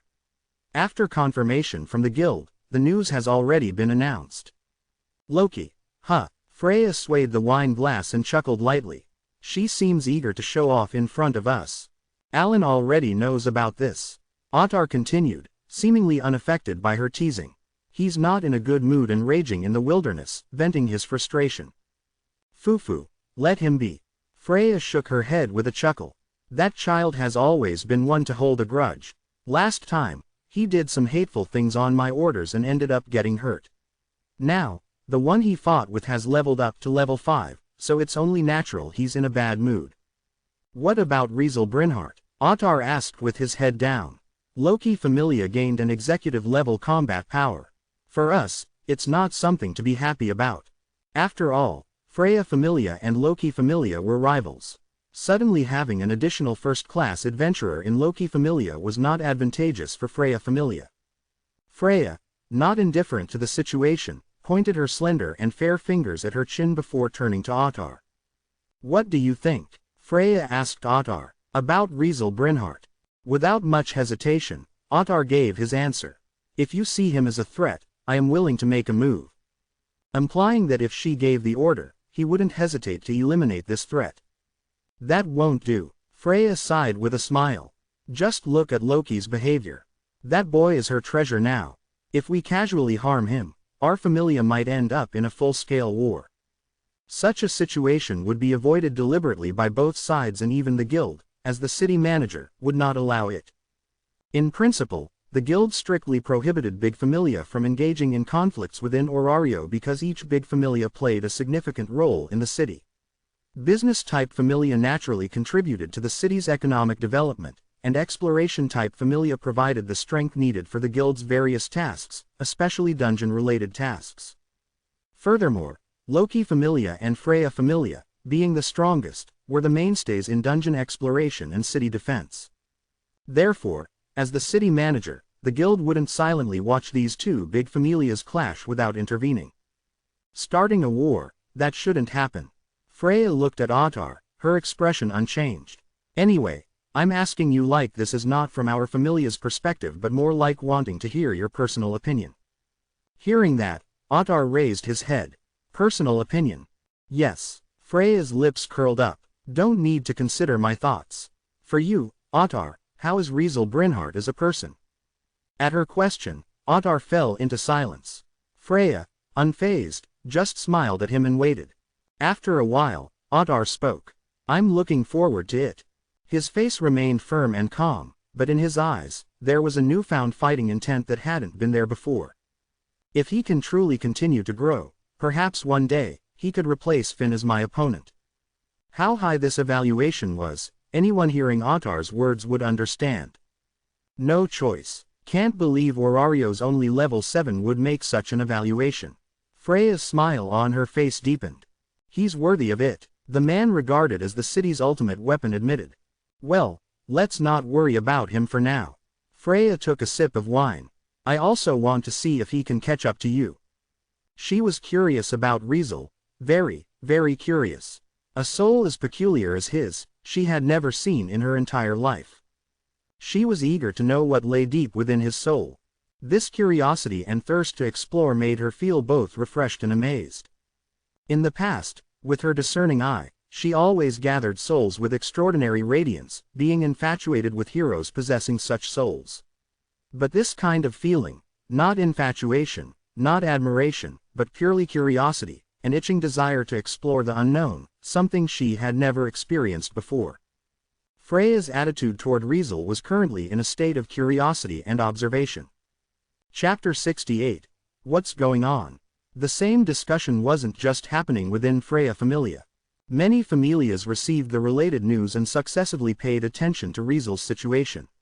Even Loki Familia stirred up quite a bit because he truly reached level 5. Mr. Riesel already hitting level 5. His strength has long surpassed that of a first-class adventurer, right? Got ourselves a new executive in the Familia. Our powers skyrocketed big time. Think we can outdo Freya Familia now? Nah, not really. They got a level 7 hanging around. In the corridors of Twilight Manor, members chatted while walking, their tones and expressions filled with excitement. Ah, damn it. Got caught up after all. Upon receiving the news, Tiona immediately let out a lament. Don't shout. Instead of screaming about being caught up, think about how not to get surpassed so quickly. Tiona seemed calm about it. TCH. Bet, hearing every member discussing Riesel, scowled and walked away from the manor. Miss Ice. Mr. Riesel reached level 5. Lefia said excitedly as she ran into Ice in the cafeteria. Ice, who had long been aware of this, had the smallest reaction. There was only a slight ripple in her eyes as if contemplating something. As for the higher-ups of the Familia, they were currently gathered in Finn's office discussing the same topic. Though expected, when something like this really happens, it makes you want to yell, huh? Gareth remarked as he sat with arms crossed on a chair, making it creak under the weight it wasn't supposed to bear. Only a month and a half has passed. Riveria stood next to a desk, holding the guild's report in her hand. She looked at the information about Riesel recorded on it. That skill called Fool's Obsession is really too absurd. I wonder if his growth speed will slow down. Finn took a sip of the drink on the table and chuckled. If it doesn't, maybe soon even we'll be caught up, right? Goohaha, isn't that a good thing? Gareth laughed. But, that kid still has a long way to go. It shouldn't happen so quickly this time, right? Riveria commented. It's not that easy to reach level 6. Indeed, reaching level 6 was no easy feat. The exploits that could make a level 5 level up were not comparable to those of the earlier levels. At this level, taking risks and achieving significant exploits was a challenging task. If the risk was too low, and the opponent was not strong enough, then accumulating a decent high-rank Excelia was impossible. If the risk was too high, and the opponent too strong, it was equivalent to walking into a death trap. At level 5, facing necessary risks and challenging powerful opponents meant facing considerable danger. The magnitude of the risk and the strength of the opponent were easily understood. One wrong move, failed to achieve the exploit, and one would end up dead, a loss not worth the gain. This was also why there were only a few level 6 adventurers in Orario, and all of them concentrated on Loki Familia and Freya Familia. It was because those who challenged powerful opponents and took sufficient risks either died or did not succeed. Before level 5, adventurers could rely on Familia seniors, teamwork, and parties to easily defeat strong opponents and accumulate enough high-rank Excelia. But once at level 5, even with help from level 6 adventurers, it was not so easy to accumulate enough exploits for leveling up. Looking at Ice, Bet, Tiona, and Tion, who had been level 5 for quite some time, at least several years, they had participated in countless dungeon expeditions and defeated many powerful monsters. Yet, they still hadn't accumulated enough exploits for leveling up. Loki Familia participated in at least 2 to 3 floor boss battles during each expedition. Udius, classified as level 6, and Balur, classified as level 7, were clearly stronger than Loki Familia's executive, making them capable of providing the necessary high-rank Excelia for exploits. However, despite numerous attempts to defeat them, they still couldn't level up. This demonstrated how difficult it was to reach level 6. If the executives chose to defeat Udius or Balur alone, there was a possibility of achieving a significant exploit and leveling up successfully. However, since they were in a party, the Excelia would be split, making it much harder for them to accumulate enough exploits. Especially when it came to taking down the level 7 floor boss, Balur, the 3 top executives of Loki Familia were the main force. The executives could only assist from the sidelines, with the bulk of Excelia concentrated on the bodies of the 3 top executives, while the other executives received only a meager share. With these factors stacking up, leveling up from level 5 to level 6 proved to be quite challenging. If one wanted to achieve level 6, one had to be willing to risk it all, and there was no other way. One careless move could end up losing their life. With Riesel's growth speed, no matter what, leveling up is definitely easier for him than for others. Finn said with a grin. I don't think this level will be a hurdle for him. With the assistance of a skill like Fool's Obsession, accelerating his growth, Riesel's rate of exploit accumulation was undoubtedly faster than others. Because of this, Finn didn't believe Riesel would be stuck at this level like the rest of the executives. I just wonder how much time he'll take. Finn mused. Half a year, or maybe a year. He couldn't really estimate the next level up time for Riesel, who climbed from level 4 to level 5 in just a month and a half. Goohahaha. Maybe he won't need any time at all. Gareth continued to laugh heartily. I just hope he doesn't go too wild. Riveria added. She hoped Riesel would slow down a bit. Otherwise, it meant he would take on big risks again. As an active level 6, Riveria had the most say in the risks involved in leveling up from level 5 to level 6. She just hoped he would be more restrained, take it slow, and grow steadily. That would be the best scenario. Unfortunately, Riesel seemed anything but restrained. Sooner or later, he was bound to get into some serious trouble. Riveria was a bit worried about that. One ice is already giving us a headache, and now there's another one making things even messier. Seriously, Riveria sighed. Finn and Gareth exchanged glances at her reaction but remained silent. Dealing with this kind of stuff was Mama Riveria's job. They, 2 big guys, weren't cut out for handling such delicate matters. Anyway, Riveria would find a way to talk to Riesel and maybe keep him in check. That was one less thing for Finn and Gareth to worry about. By the way, we need to handle the aftermath of the expedition today. Finn said while looking at the other 2. We took quite a hit this time, and there wasn't much gain. We need to quickly deal with the loot and come up with a better strategy for the next expedition. Yeah, Gareth nodded. Those little rascals have rested enough. It's time to touch some grass and get things done. We also need to discuss how to deal with those new species of monsters. Riveria added. Getting our current tasks sorted out quickly is a good idea. Upon hearing her words, Finn stood up. Yosh, let's call everyone and gather at the main gate. Riveria and Gareth nodded in agreement. Post-expedition affairs were always the first thing to deal with upon returning from the expedition. The loot brought back from the dungeon, whether it was magic stones or drop items, needed to be exchanged for money to fund the upcoming activities.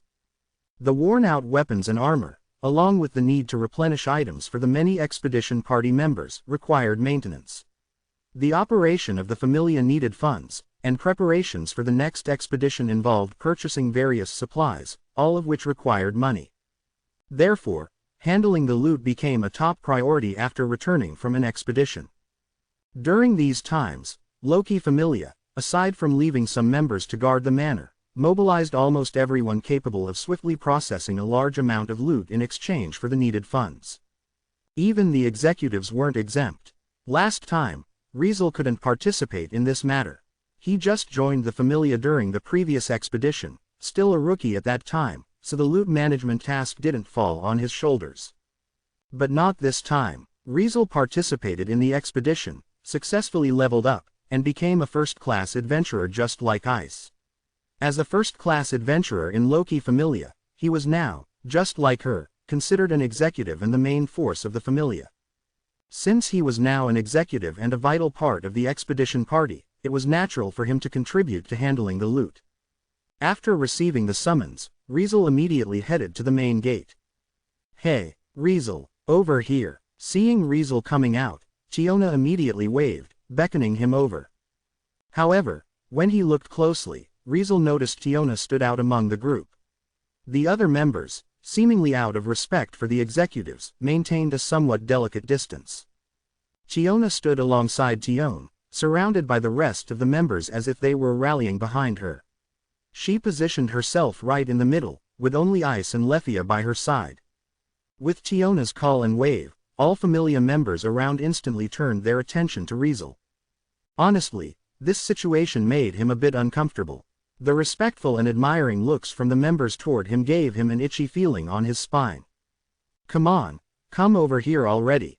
A clueless Amazoness was still yelling over there, clearly not planning to let Riesel off the hook. What could he do? Only one thing: go over. "Hey." Riesel greeted Tiona, Tion, and Lethia, then looked at Ice. Ice was also looking at him. As they made eye contact, seemingly recalling the events from last night, both of them smiled slightly, as if on cue. The difference was that his smile was somewhat plain, while Ice's smile seemed a bit shy. Quote quote question mark question mark question mark question mark question mark question mark quote quote. Witnessing this scene, everyone had question marks floating above their heads. What's going on with these two? Chapter 69. Riesel and Ice. What's up with you guys? Tiona's gaze wandered back and forth between Riesel and Ice, her curiosity evident as she asked. What's going on? Tion, not maintaining her usual composed demeanor, showed a rare expression of interest, staring at Riesel and Ice with a teasing glint in her eyes. As everyone knows, Amazonesses were a rather warlike female warrior race, known for their bold and adventurous nature. Since this race only consisted of females and lacked males, they had to rely on males from other races in order to reproduce. Because of this, Amazonesses had a tendency to plunder men and highly valued relationships between men and women.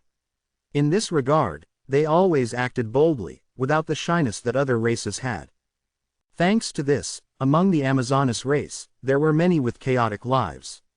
Since the entire race consisted only of females, their behavior was considered quite vulgar by more conservative races like the elf race.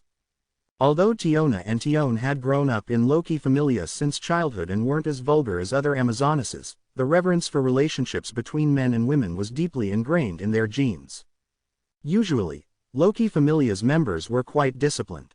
Even the Familia top executives, who were at least 40 years old, hadn't displayed any overt romantic relationships. Within the Familia, there was no one getting married or even forming romantic relationships. Now, with the sudden appearance of such signs, involving Riesel and Ice at that, Tiona and Tion couldn't help but feel a rare excitement. While others may not be as excited as the twins, they all still wore subtle and peculiar expressions. Especially Lethia, with her cute mouth agape, looking stupefied. Unfortunately, Riesel's and Ice's next actions didn't satisfy the onlookers. What about Bet? Riesel, as if nothing had happened, withdrew his gaze, put away his smile, and calmly asked. Bet didn't come. Ice, also resuming her usual somewhat aloof and stoic expression, replied to him. It doesn't matter what that stinky wolf is up to. Tiona, not caring about Bet's whereabouts, instead focused on Riesel's and Ice's recent eye contact and smiles. I mean, did you two do something we don't know about? Her question gave off a sense of mischief. Whistle, Tion couldn't help but whistle and frivolously remarked. Riesel and Ice, to be honest, that's a possibility I never imagined. When girls gather, gossip is an inevitable topic since they never shy away from discussing such private matters. Who's showing signs of developing certain relationships, who's exchanging meaningful glances, and even who might have a secret crush or plans to confess, these were the usual subjects. Yes, Familia was akin to a big family, but not everyone in Familia was related by blood. With dozens, even hundreds, of people coming together, both men and women, it was impossible for nothing gossip-worthy to happen. Surprisingly, Ice rarely partook in such discussions. Not that she was unpopular, far from it. With a beauty comparable to a goddess and someone considered a princess by various gods, her popularity in Orario had always been in the top 3. In the Familia, aside from Riveria, who was a high elf royalty, hardly anyone could match Ice's popularity. Countless admired her, and admirers of this doll princess could fill the city gates if they gathered together. Rumor had it that the number of individuals with ulterior motives approaching Ice had easily reached 1,000. However, due to an overly protective elf figure with an almost unhealthy affection for her and thanks to her relationship with the goddess who always acted unreasonably, all these people met their untimely end, including some gods. Even within Loki Familia, among the male members, more than half secretly admired Ice. Nevertheless, the female members themselves couldn't be excluded. Lefia, who somehow got her eyes spinning in confusion at this moment, might have something to say about that. Even Bet, the werewolf with a seemingly rough personality that bordered on gangster-like, hadn't hidden his affection for Ice. Almost everyone in the Familia knew about his feelings for her, except Ice herself. But what about Ice? There had never been a hint of scandal surrounding her.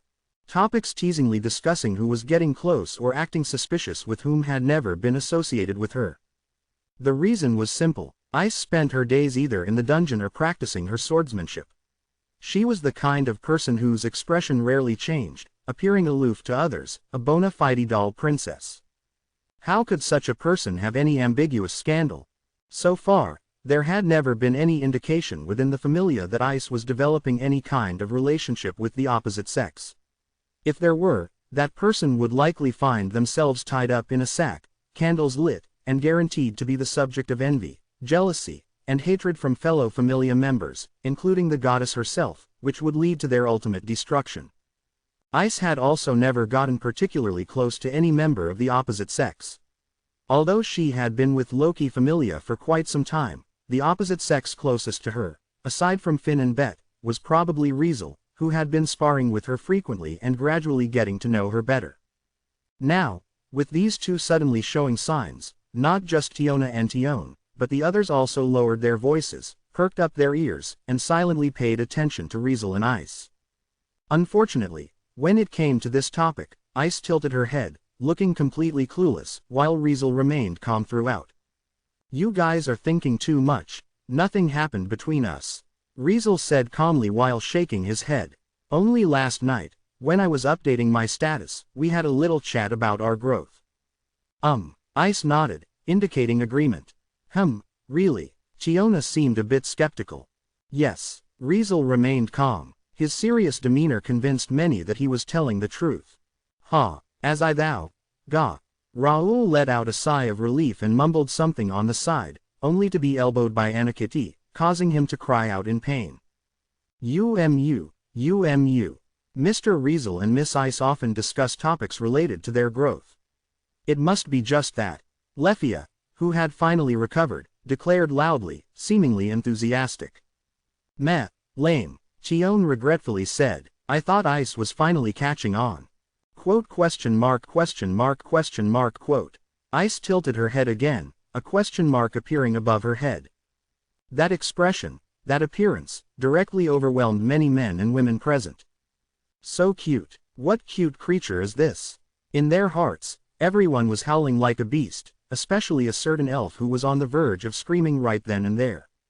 "What are you doing?" At this moment, a voice from the direction of the manor suddenly intervened. Finn, Riveria, and Gareth walked out of the manor together, arriving at the entrance. "Why is it so noisy? What are you guys talking about?" Gareth asked with a furrowed brow. "No, nothing." Seeing their superiors all appearing together, everyone immediately shook their heads, sitting up straight. "It doesn't feel like nothing to me." Riveria gave a meaningful look to everyone. Finn seemed to have a suspicion. He looked at the calm Riesel and Ice, then at the other members sitting upright, and chuckled. "Since there's nothing else, let's get ready to set off." Finn briskly changed the subject. "Set off? Now?" Tiona asked in astonishment. "What about Bet? That dumb wolf hasn't shown up yet." "Forget about him," Gareth said, fuming with rage. "That rascal ran off to the dungeon alone and doesn't give a damn to anyone." Everyone exchanged glances and then simultaneously looked at Riesel. Quote. Riesel remained silent and unconsciously averted his gaze. He could guess what was the reason. Bet running off to the dungeon was definitely because Bet got stimulated by him. The lone wolf was naturally proud, and it was simply impossible to expect him to admit defeat to Riesel like how Tion, and others were. The top executives also knew Bet's personality. Though they said otherwise, they were only somewhat worried that the werewolf youth, stimulated by Riesel, might take unnecessary risks to enhance his strength to level up. Exploits were difficult to achieve after all, especially for level 5. If Bet went to challenge powerful monsters or venture into dangerous territories, the likelihood of losing his life was at least 70 to 80%. Let him be. He should know his limits. Finn consoled everyone for a moment before speaking up. I'll start organizing the tasks, so listen up, everyone. With that, Finn started to give instructions. As usual, Riveria, Gareth, and I will handle the magic stones at the guild for Valis. Raoul and Aki, each of you takes some drop items and sells them at the familia we visited before. For the commissions of Cadmus's spring and medicine-related drop items, Ice, Tion, and Lefia, you four will handle it together. Finn turned to Riesel. Riesel, you'll go with them and take a good look. Perhaps in the future, you'll need to handle these tasks independently. Yes, Riesel naturally had no objections to this arrangement. Finn then went on to give instructions one by one, make arrangements, and finally, applauded. Okay, everyone, follow the planned itinerary and head to your respective destinations. Lastly, there's a celebration feast tonight for those returning from the expedition, make sure not to miss it. Any questions? Finn scanned everyone, checking each face. Seeing no one raise their hands, he clapped his hands. Clap, asterisk. Okay, let's set off. Oh, with a chorus of acknowledgements, everyone began to disperse. Let's go, Riesel, Ice called out. Yeah, Riesel nodded and soon followed the four girls. Chapter 70. Dia Saint. In Orario, all the magic stones brought out from the dungeon have to be exchanged for money at the guild. The guild, being the manager of the city, directly monopolized the production of magic stones from the source. They processed these magic stones into products and sold them around the world, earning a huge amount of money for themselves and the city. Therefore, magic stones could only be exchanged for money at the guild and could not be sold elsewhere, or else the guild would crack down on it. But drop items were a different story. Drop items could be used as materials for creating weapons, armor, and even medicine. Though they could also be exchanged for money at the guild, the price was fixed, the lowest in the market. While the guild monopolized magic stones, it didn't control the buying and selling of drop items. In many familias, exchanging magic stones at the guild made sense, but selling drop items was more profitable in business-type familias. Especially for those confident in their negotiation abilities, bargaining with business-type familias for precious drop items was not impossible. However, selling them on your own might lead to being tricked. Many beginner adventurers fell into this trap, hoping for a high price but ending up being scammed and potentially losing money. Of course, this risk was unlikely for the well-known and prestigious familias. After all, no one would want to offend a big and powerful familia, especially those capable of retrieving valuable resources from the deep floors of the dungeon. Many merchants, shops, and business-type familias feared upsetting them and being blacklisted, which was a significant loss for those in need of deep floors resources to create high-rank weapons, armor, medicine, or items. In this situation, Loki Familia, as one of the strongest and largest exploration-type familias, didn't need to worry about being deceived. Aside from higher-ups like Finn exchanging magic stones for money at the guild, other members could confidently form small groups or operate independently. Riesel's group had also arrived at the Northwest Street, walking down the Adventurer Street toward their destination, Dian Sect Familia. A familia specializing in medicinal stuff, huh? Riesel mumbled in thought. Yes, Lefia, for once not gripping her staff, walked beside him and explained softly. Dian Sect Familia is a familia focused on healing in medicinal areas. Their main activities include selling potions they've developed and providing professional healing services and special items to the public. This familia had quite a reputation in Orario. Not only did they sell advanced medicines and items not found in other stores or familias, but they also offered superior healing services than the guild's healing facilities. They were highly praised by adventurers. Many adventurers with injuries that couldn't be healed even with elixirs have received treatment at Dian's Sect Familia, and most have fully recovered. Some even had their sight restored, while others with severe injuries installed prosthetics in this familia, enabling them to lead normal lives without hindrance. Therefore, despite Dian's Sect Familia's high prices for goods and services, making it unaffordable for many adventurers, it remained a shop worth frequenting for familias with above-average financial resources and wealth. This time, our commission to collect water from Cadmus's spring on the 51st floor is coming from Dian's Sect Familia. Chion complained. They dumped this annoying commission on us. I'm totally gonna chat with Ermid about it. Don't go causing trouble, Chion. Chiona said casually while pursing her lips. Ermid is a good girl. It's definitely her shady god who came up with this idea. If you offend her, be careful she denies you her healing services next time. I'm not in a condition where I need Ermid's healing. Chion paused slightly. But you're right. If you anger Dia Saint, even Captain will have a headache. For Captain's sake, I'll endure. Whatever. Chiona stuck out her tongue at her sister. What a love-struck fool. Finn clearly doesn't want anything to do with you. Who said that? Chion shouted as if hit in a sore spot. Captain clearly loves me. Meh. Chiona immediately distanced herself from her, making Chion frustrated. Ice and Lefia watched the Amazonas twins playfully quarreling, one with a confused expression and the other awkwardly smiling, following them from behind as they continued forward. Only Riesel squinted his eyes as he heard their conversation. Dia Saint. He remembered. This person was an influential figure that appeared in the original work. How influential. Recalling the abilities of this Dia Saint, Riesel's mind suddenly became active. If I could gain that magic. Riesel muttered quietly to himself, a smirk forming on his lips. Soon, the entire group arrived in front of a massive building. It was a structure constructed with pristine white stones. On the building, an insignia featuring a ball of light and herb patterns was decorated. It was the emblem of Dian's Sect Familia, just like Loki's clown design, a symbol of the Familia. We're here. Chiona took the lead, and upon reaching their destination, she immediately pushed open the door. Inside was a storefront. It seemed to be a place dedicated to selling medicine, with shelves filled with medicine lining the walls and various drugs displayed behind the counter directly opposite the entrance. Many adventurers were browsing around, and each one's equipment was impressive, clearly indicating they were high-level adventurers. The one in charge of the counter, upon seeing newcomers, smiled slightly and bowed. Welcome, everyone from Loki Familia. A girl, who seemed like a regular staff member, greeted them.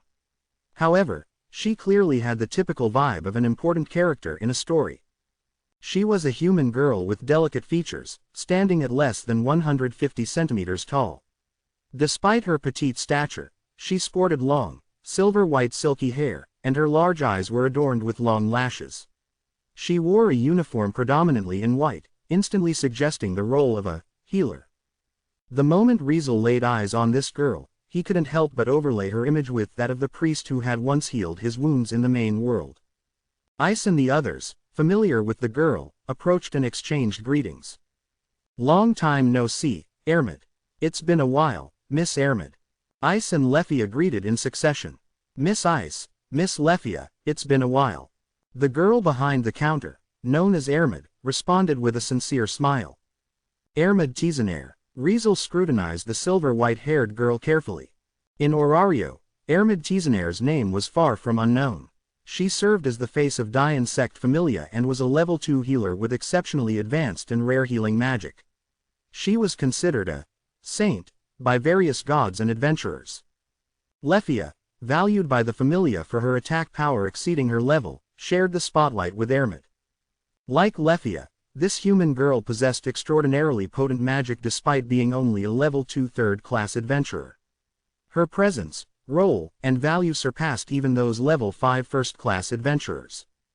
Considering this, when facing Ermid, everyone conversed with her as equals. Hello. Riesel nodded in greeting. And who might you be?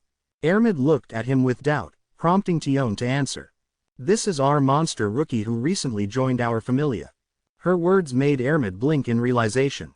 I see. Ermid observed him for a moment, then nodded. You must be Mr. Riesel Brynhart, right? You know me. Riesel raised an eyebrow. You must be joking. Ermid smiled slightly. In the present-day Orario, those who don't know you are the minority. After all, he was the rookie who had climbed from level 1 to level 5 in just over 3 months, causing quite a lot of controversy. The evidence was clear as adventurers around, upon hearing their conversation, immediately cast their eyes toward Riesel. Is he Riesel Brynhart, trickster swordsman, huh? The monster rookie of Loki Familia. Adventurers with clearly high levels cast scrutinizing glances at Riesel one after another. Riesel paid no attention to those looks, only smiled at Ermid and stopped speaking. Although she was somewhat curious about him, she didn't show it. Are you all here today for the Adventurer Commission? Ermid intended to get down to business. Yep, Chion replied. We brought the water from Cadmus's spring. Can you confirm it? After saying that, she took off the backpack she had been carrying and pulled out bottles of spring water.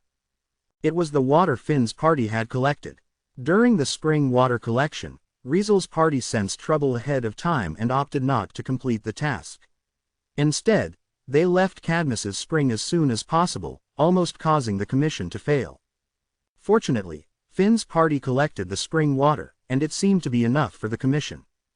Ermid picked up the water bottles one by one and confirmed them. This is indeed the water from Cadmus's spring, and the quantity is satisfactory.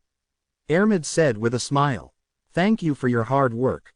I have the reward prepared for you. She took out a medicine box from under the counter, and inside the box were bottles of potions. Elixir. Riesel recognized these potions. Yes. Ermid nodded. According to the agreement, the reward for completing this adventurer commission is 20 doses of the highest quality elixir. 1 dose of the highest quality elixir was worth 500,000 valis. 20 doses meant a whopping 10 million valis. We're making quite a bit on this one, huh? Riesel suddenly remembered the amount of water in Cadmus's spring. If only he had taken all that water with him. Unfortunately, there was no if in this world. Chapter 71. Top-class healing magic. Apart from the Adventurer Commission, Riesel's group had brought a bunch of stuff to sell during their visit to Dian's Sect Familia. Within Dian's Sect Familia, they independently developed special items like potions and healing items, creating a demand for drop items that could be used as materials. Finn handed over some drop items that could be used as medicinal materials to Riesel's group, asking them to sell them off. Among these items were the wings of Cadmus that Lefia casually picked up in the cave at Cadmus's spring. This was a very precious drop item, not only appearing on super deep floors like the 51st floor but also dropping from the body of the strong dragon, Cadmus. Just that fact alone was enough to fetch a high price. Chion and Ermid engaged in a heated debate over the wings, arguing vehemently until they finally settled on a deal for 12 million valis.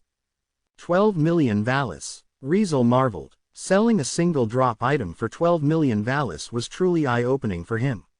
It was already equivalent to the transaction price of quite valuable second-rank special equipment. If they aimed higher, they might even be able to buy his hermit. Indeed, everything brought out from the super deep floors was precious, whether it was the spring water from Cadmus's spring or the drop items from Cadmus, each worth at least 10 million valis or more.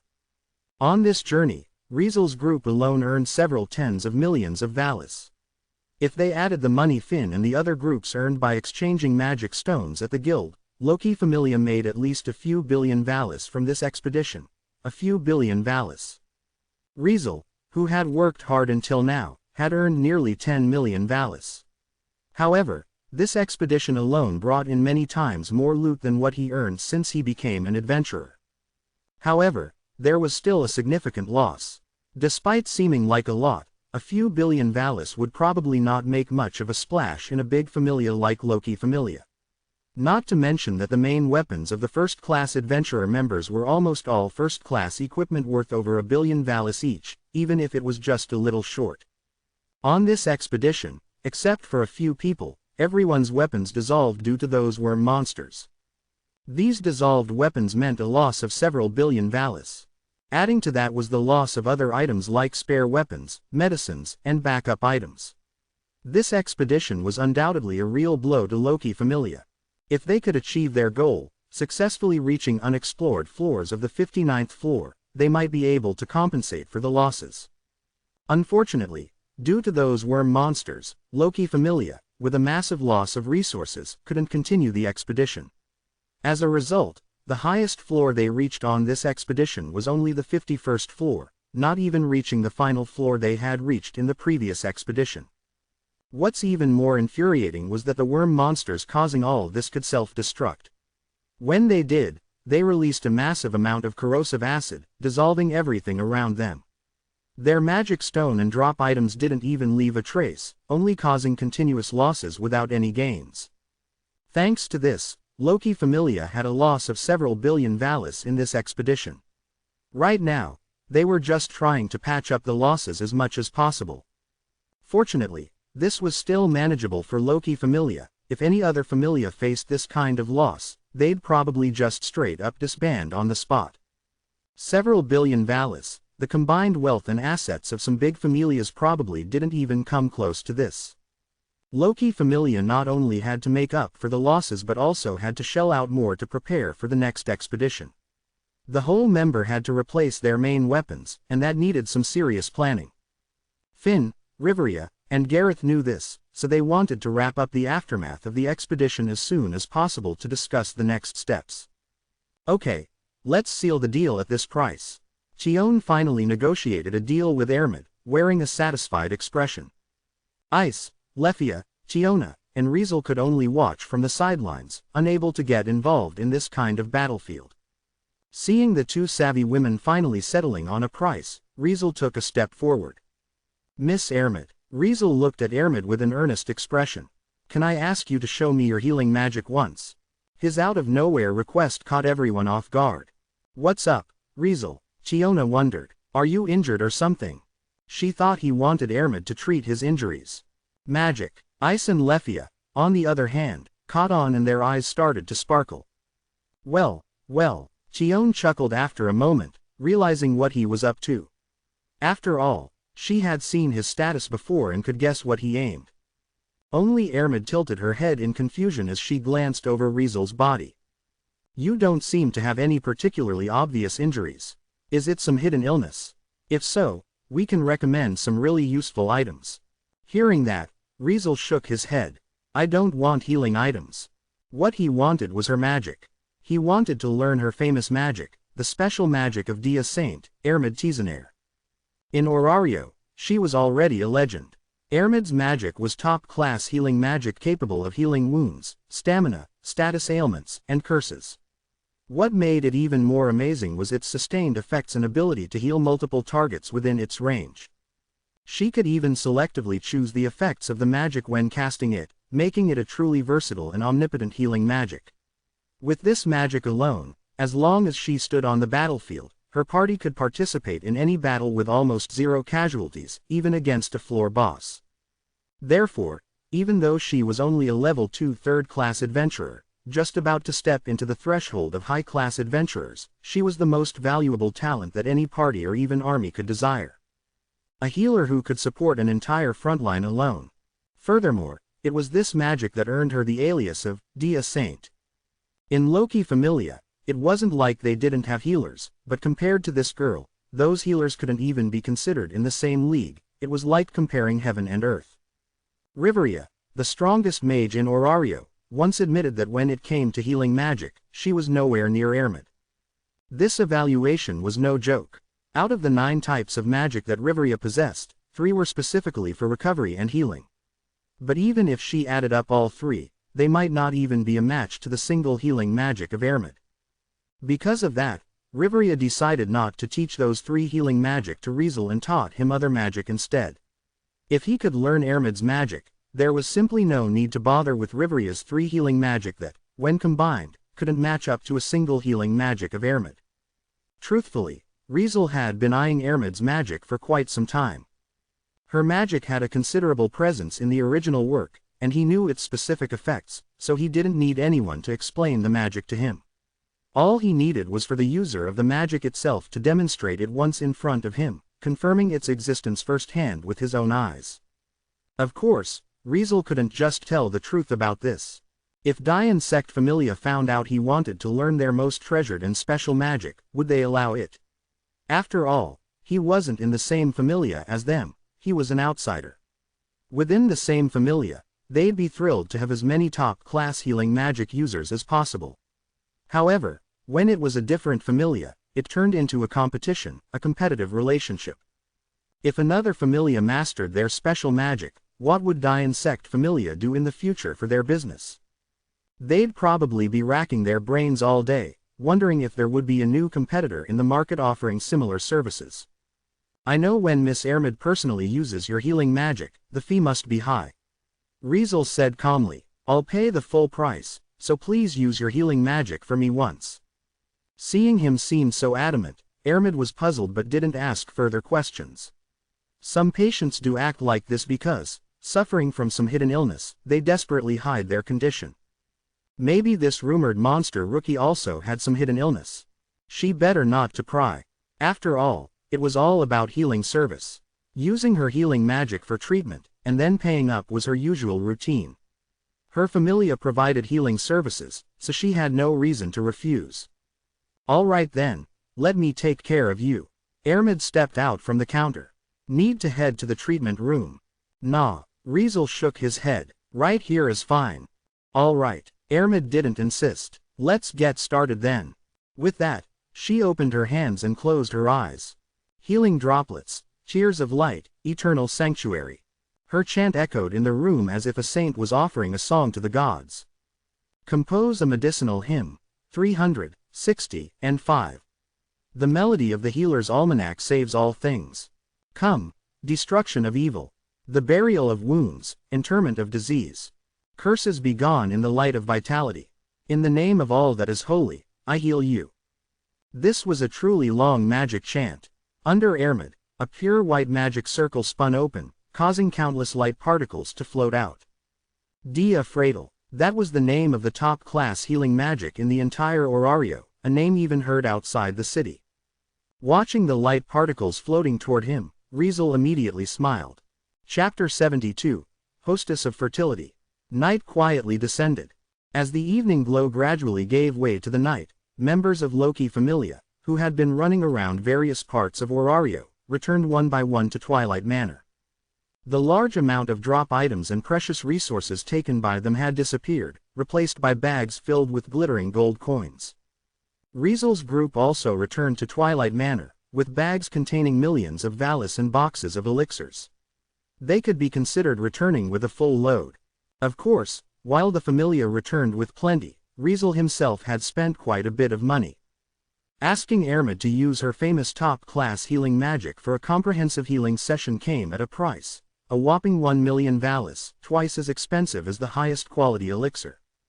But the money spent was well worth it. For 1 million valis, he could secure the permanent right to use the top-class healing magic of Dia Saint. Such a sum would be willingly spent by people all over the world if they were given the same choice. Riesel was no exception. He paid the amount without hesitation. Ermid's magic was now officially learned by him. From this perspective, he could also be considered returning with a full load. However, for the Familia itself, the money earned today couldn't quite fill the gap. We gotta tighten our belts a bit for a while, Gareth muttered in front of everyone, indicating how precarious their Familia's situation was. On the other hand, the goddess herself seemed unconcerned. Forget all that for now. Let's not stress about troublesome things until tomorrow. Today's all about feasting. Don't overthink it, just chow down and enjoy your drinks. With her declaration, Loki led the members of the expedition party out of the manor, under the envious gaze of the remaining members. Having a grand feast upon returning from an expedition was Loki Familia's tradition. In the name of relaxing the tired expedition party, Loki, who loved alcohol, would throw a big feast on the day after the expedition party's return, allowing them to enjoy themselves. According to her, the fact that they could come back safe and sound was reason enough to celebrate. So, regardless of the expedition's success or failure, profit or loss, As long as there were no living sacrifices or significant losses, the celebration feast had to be held no matter what. The Familia could cut costs anywhere but not with this celebration feast. The three top executives had no objections to their goddess's statement. Clearly, they also agreed to comfort the hardworking members of the Familia who went on the expedition. Thus, Loki Familia's expedition party, numbering several dozen people, under the leadership of their goddess, headed to West Street. Unlike Northwest Street, known as the Adventurer Street, West Street housed many ordinary citizens. The guild's main industry centered around the worldwide trade of magic stone products and employed numerous laborers responsible for manufacturing these items in Orario. The number of these workers surpassed that of adventurers exploring dungeons, and they typically resided on the bustling West Street, living with their families. As a result, West Street boasted a large residential area, with numerous establishments like taverns, inns, pubs, and restaurants standing side by side. Many adventurers liked to unwind here after dungeon exploration, shedding their equipment for relaxation. Loki Familia had finally arrived on this street and found a particular building. It was a two-story stone building of a pub. Its setup resembled an outdoor cafe, with several open-air seating arrangements outside the entrance. Inside, a lively atmosphere wafted out, indicating the prosperity of the business. Outside the door, a signboard bearing the pub's name read, Hostess of Fertility. Hostess of Fertility. Reading this name, Riesel, who was chatting casually with Lefia, suddenly halted in his footsteps. However, Loki didn't hesitate for a moment and strode in with a somewhat swaggering gait as she entered the pub. Mamma mia, we've arrived! Loki's loud shout upon entering instantly silenced the noisy chatter inside the pub. Many heads turned to look outside, only to find many members of Loki Familia. It's Loki Familia, so many. Oh, I get it, they are here for some celebration party, maybe. Some cried out in surprise, others whispered to each other, and some clearly weren't experiencing this scenario for the first time, displaying an understanding expression. Inside the pub, a female host who seemed to be the proprietress standing behind a bar-like service counter glanced at Loki and the members of Loki Familia, lightly snorting. "Sir, greet the guests." This robust woman, resembling a pugilist in physique, was not at all intimidated by Loki Familia's reputation. On the contrary, she displayed an attitude of indifference, calling out to the interior of the pub. "Coming, coming." Accompanied by a light response, a girl who seemed to be from the human race hurriedly emerged from inside the pub. She wore a white women's shirt and a knee-length, tender leaf-colored vest skirt. Over the skirt, she tied a longer apron around her waist.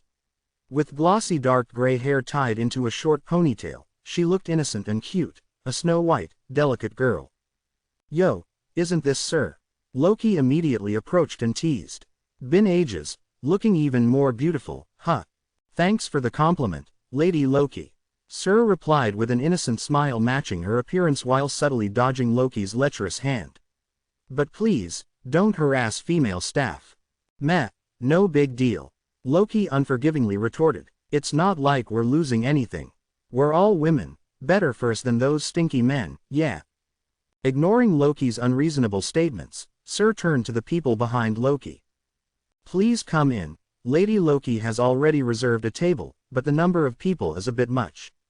We have only one table available inside, the rest can sit in the outdoor seating area, is that okay?" That was a reasonable request. If the entire expedition party entered the pub, there would be no space for other customers. Considering the guests' feelings and the impact on business, they couldn't just push everyone outside. "No problem." Finn nodded. "Just give us one table inside, the rest will stay outside." "Thanks for your understanding." Sir bowed to everyone and skillfully dodged the advances of a persistent and inappropriate goddess. "Now, please follow me inside." Sir turned and led the way to the reserved table. "You guys stay outside," Finn instructed a portion of the group. "Sure, no prob." "Yes, Captain." Everyone nodded without objections. Being able to enter the pub meant a special status within the Familia. Finn, Riveria, Gareth, Ice, Tiona, and other first-class adventurers were all going inside. Lefia could also enter, accompanied by Raoul and Anna Kitty from the second string. "Riesel, you come in too." Finn beckoned to Riesel, who stood at the pub entrance. Riesel glanced at the tall and sturdy proprietress grinning at him inside and then at Sir leading the way. Eventually, he took a step and walked into the pub. By now, the pub was nearly full. Adventurers of various races seemed to have gathered here, drinking, eating, and even playing together. Only one particularly large space in the middle remained vacant, contrasting with the lively atmosphere. The interior was decorated with wooden panels, and the magic stone lamps on the ceiling provided subtle lighting, creating a stable and romantic atmosphere. Led by Sir, the group entered, drawing the attention of many. Especially Riesel, walking alongside Ice and Lefia, attracted considerable interest. "Yo, is that the dude from all those rumors?" "Should be. He's like the only new face around here." "TCH, he looks mad young, right?" "Yeah, pretty young. He's only 17 after all. The Sword Princess is even younger than him though." "No way, for real?" "Yeah, Sword Princess hit level 2 at 8. It took her 8 more years to hit level 5. This dude is just built differently." He doesn't strike me as all that impressive. Going from level 1 to level 5 in just over 3 months. Nah, I'm not buying it. The guild said it though. You think they'd lie? I'm just saying, sounds suspicious to me." Similar discussions continued, maybe because some people had a bit too much to drink, so their voices weren't well concealed. Lefia and several familiar members frowned at this, somewhat angry.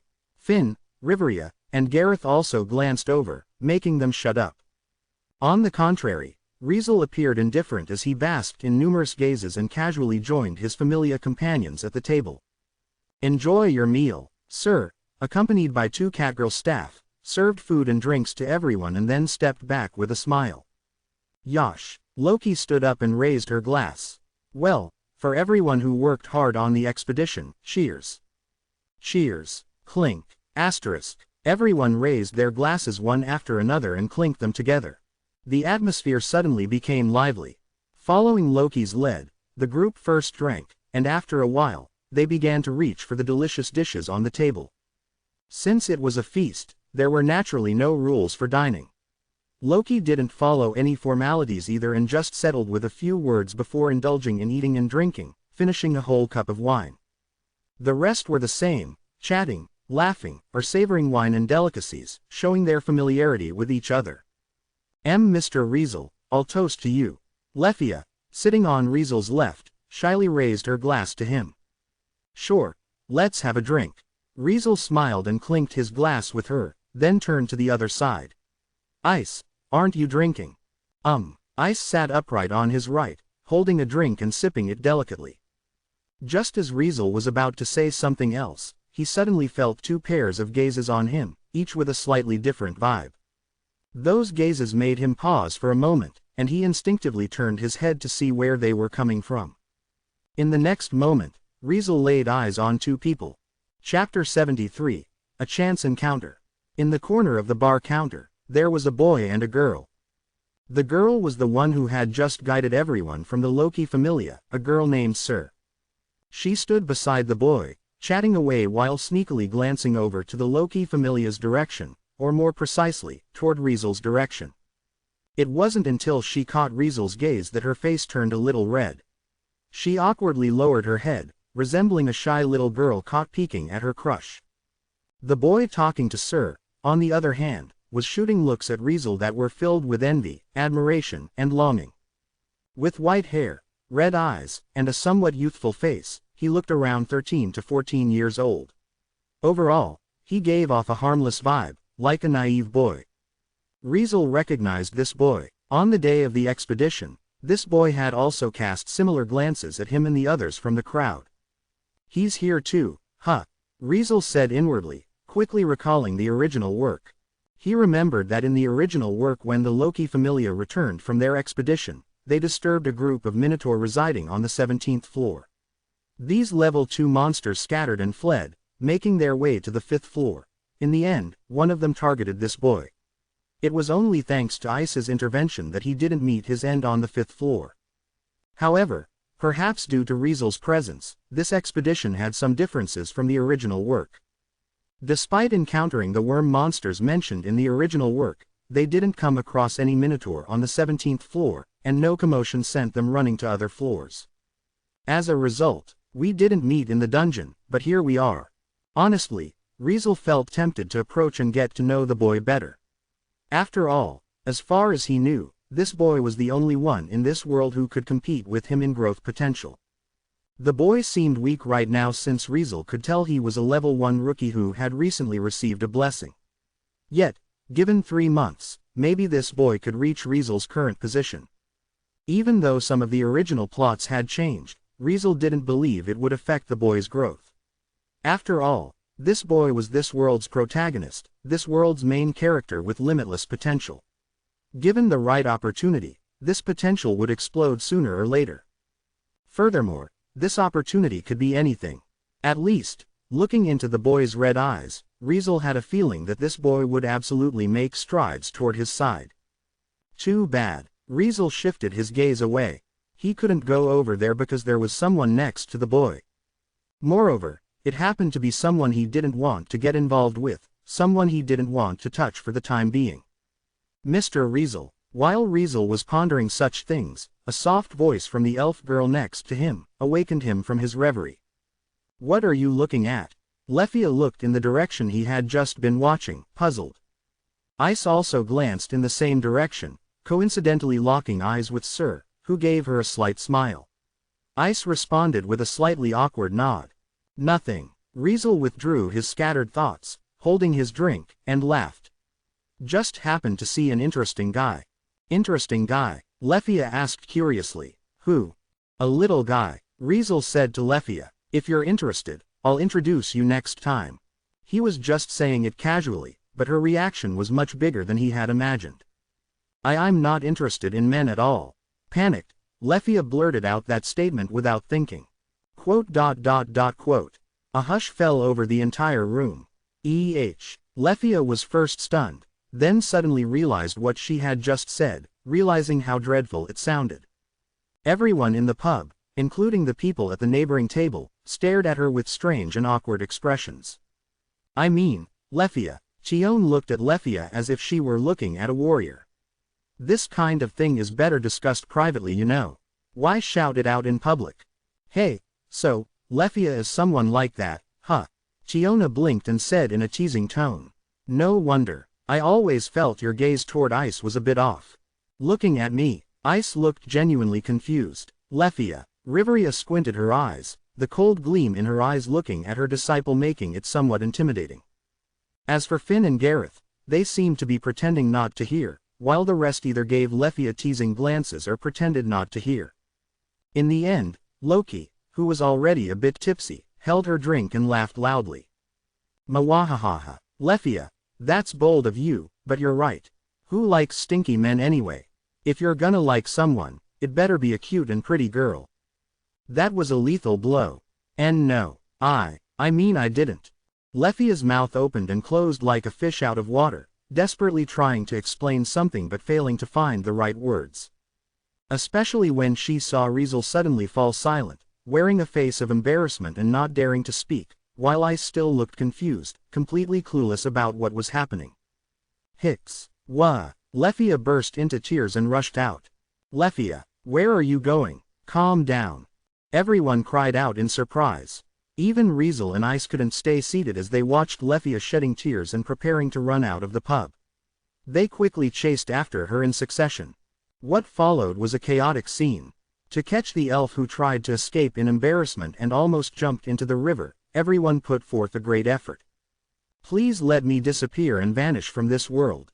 Lefia's shout echoed in various corners of the pub, causing quite a commotion. Ha ha ha ha. In the beginning, the people in the pub looked at the Loki familia with awe. However, after witnessing this farce, they all burst into laughter. HMPH, the robust proprietress, referred to as Mamma Mia by Loki, watched the commotion with a couple of snorts, but a smile lingered on her face. The pub waitress rushed forward to help, turning the entire pub into a lively scene. Even the familia members on the outdoor seats were drawn into the spectacle.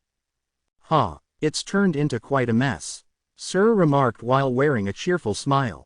The white-haired boy sitting next to Sir, as seen in his eyes, became even more envious and fascinated as he saw this scene. As this Loki Familia, the white-haired boy stared at the chaotic scene of Loki Familia with his red eyes as if witnessing something dazzling. Does Mr. Bell really like Loki Familia?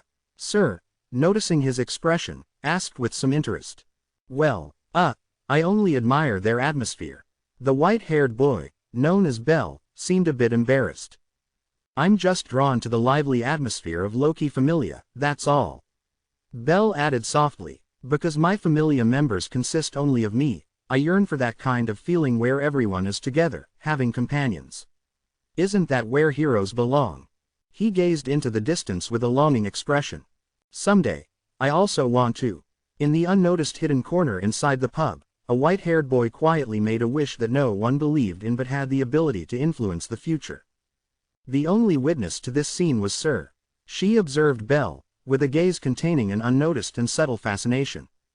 This fascination persisted until she shifted her gaze toward the Loki Familia's side. Her attention was fixated on a specific person within the Familia, her lips curving into a barely noticeable smile. A feast that lasted until late at night was finally declared over. Most of the guests in the pub had left, leaving only a few drunkards sprawled on the tables. I want to die. Lefia, drunken with rosy cheeks, seemed intentionally avoiding something as she lay on Ice's back, mumbling words of despair. It's okay, Lefia, let's go back. Ice, unusually gentle, said softly to Lefia. Hicks, Miss Ice. Lefia, whether moved or something else, had eyes brimming with tears and blush, looking unusually cute. Mwahahaha. Completely drunk, Loki laughed uproariously while being carried on Rivria's back, who wore a disdainful expression. All right, let's go back. Finn signaled to the Familia members and set off on the way home. Let's go. That dumb wolf didn't come back in the end, huh? Chiona and Tion, still sober, chatted with everyone as they walked back home. Almost everyone was drunk, guided by the few who managed to stay sober, heading back toward the Twilight Manor. Meanwhile, only Riesel still remained at the pub. Thanks for everything. After expressing his gratitude and handing a bag of coins to Mia, Riesel prepared to leave.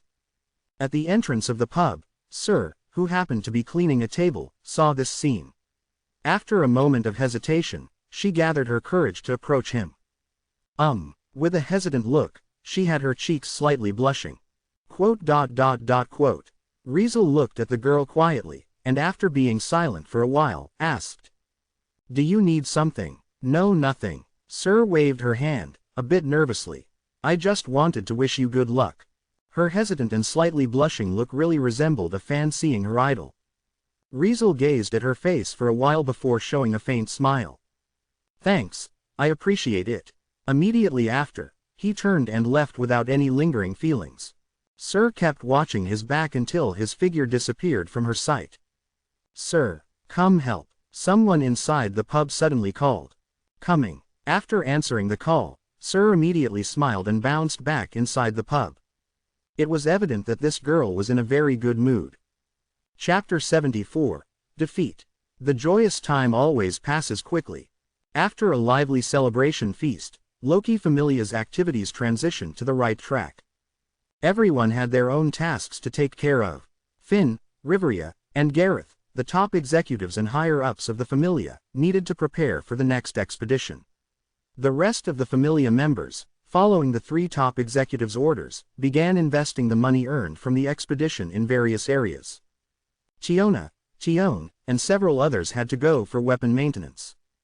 Bet, due to his absence yesterday, was caught and scolded by the three top executives. Today, as he intended to go to the dungeon again, he got caught once more and was ordered to handle miscellaneous tasks.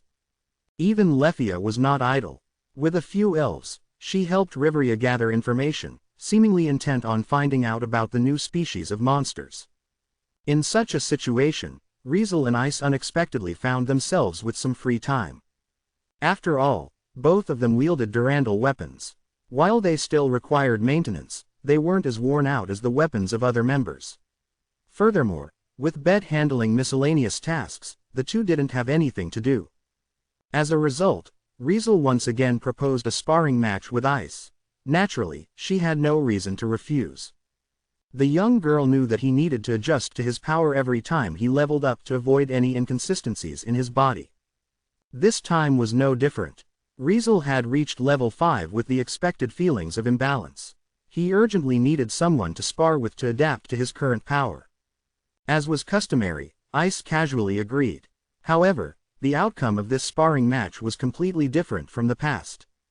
Clang! Asterisk. When Ice raised her sword to block the thunder-like strike that came at her, the astonishing power from Riesel's bright silver sword made her groan involuntarily, forcing her to retreat. Riesel's form had turned into a blurry phantom, giving the impression of teleportation with every flicker. Even Ice struggled to catch his incredible speed. Her golden eyes narrowed to pinprick size, while her entire body tensed up, showing no hint of underestimation.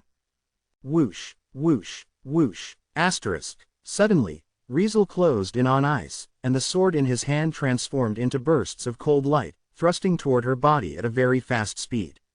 Single quote question mark exclamation mark single quote. So fast. Too fast. Ice barely managed to react. She relied on her keen senses and exceptional abilities to barely counter Riesel's attacks, wielding her sword to deflect the rain of sword tips coming at her. Fighting with all her might, Ice found herself constantly retreating, unable to stop the relentless attack from Riesel. On the contrary, Riesel not only grew stronger with each clash but also moved with a fluidity that seemed to have no bounds.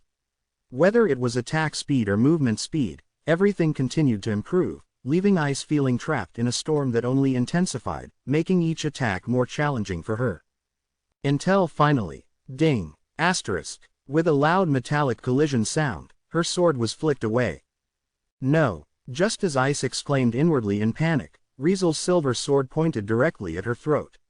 Her movements came to a complete halt, her expression frozen in place. Quote. Silence enveloped the surroundings. Sorry. Realizing he might have gone a bit too far, Riesel quickly withdrew his sword and apologized. Quote. Ice remained silent, her hand clenched slightly. She had lost. She had lost to Riesel. Ice. Riesel looked at the now silent Ice with a hint of worry. Are you okay? Quote. I'm fine. Ice shook her head, then looked at him complex expression. You became stronger than me. It was an unbelievable turn of events. Riesel had just reached level 5, while Ice had been struggling at this level for over 3 years, maintaining a superior status. However, at this moment, Ice, a seasoned and veteran level 5, lost to Riesel, who had just reached level 5. The impact it brought was greater than she had imagined. It's just a sparring, doesn't mean much, right? Riesel said softly, trying to console Ice. Indeed, it was just a sparring, not a life and death battle. Saying he was stronger than her based on this sparring alone was too hasty. But Ice could sense that he was merely comforting herself. What did sparring or practice prove? What would demonstrate his power then? A life and death battle. Ice had witnessed Riesel's strength in such situations more than once. If she couldn't even win during sparring, how could she beat him in the so-called life and death battle? Thinking about his battles at level 1 against the crocodile dragon and at level 4 against the female-like worm monster, Ice's emotions became even more complex. This complex feeling lingered until the end of their sparring match. Later on, Ice left. She left the training ground and Twilight Manor, disappearing somewhere unknown. Back in his room, Riesel, having put down Hermit, couldn't shake off the complicated look and expression Ice had when leaving. Eventually, he stood up. No, I can't just leave that girl alone. Worried, Riesel left the room to find Riveria. At this moment, Riveria was in Finn's office, discussing the familia affairs with Finn and Gareth. Wait a sec, you actually defeated Ice in sparring. You've gotten this strong already. Gareth exclaimed in shock upon hearing Riesel's explanation. Riveria and Finn were no better either. Ice was not just anyone. Even before Riesel appeared, various gods considered her the most talented individual in the lower world.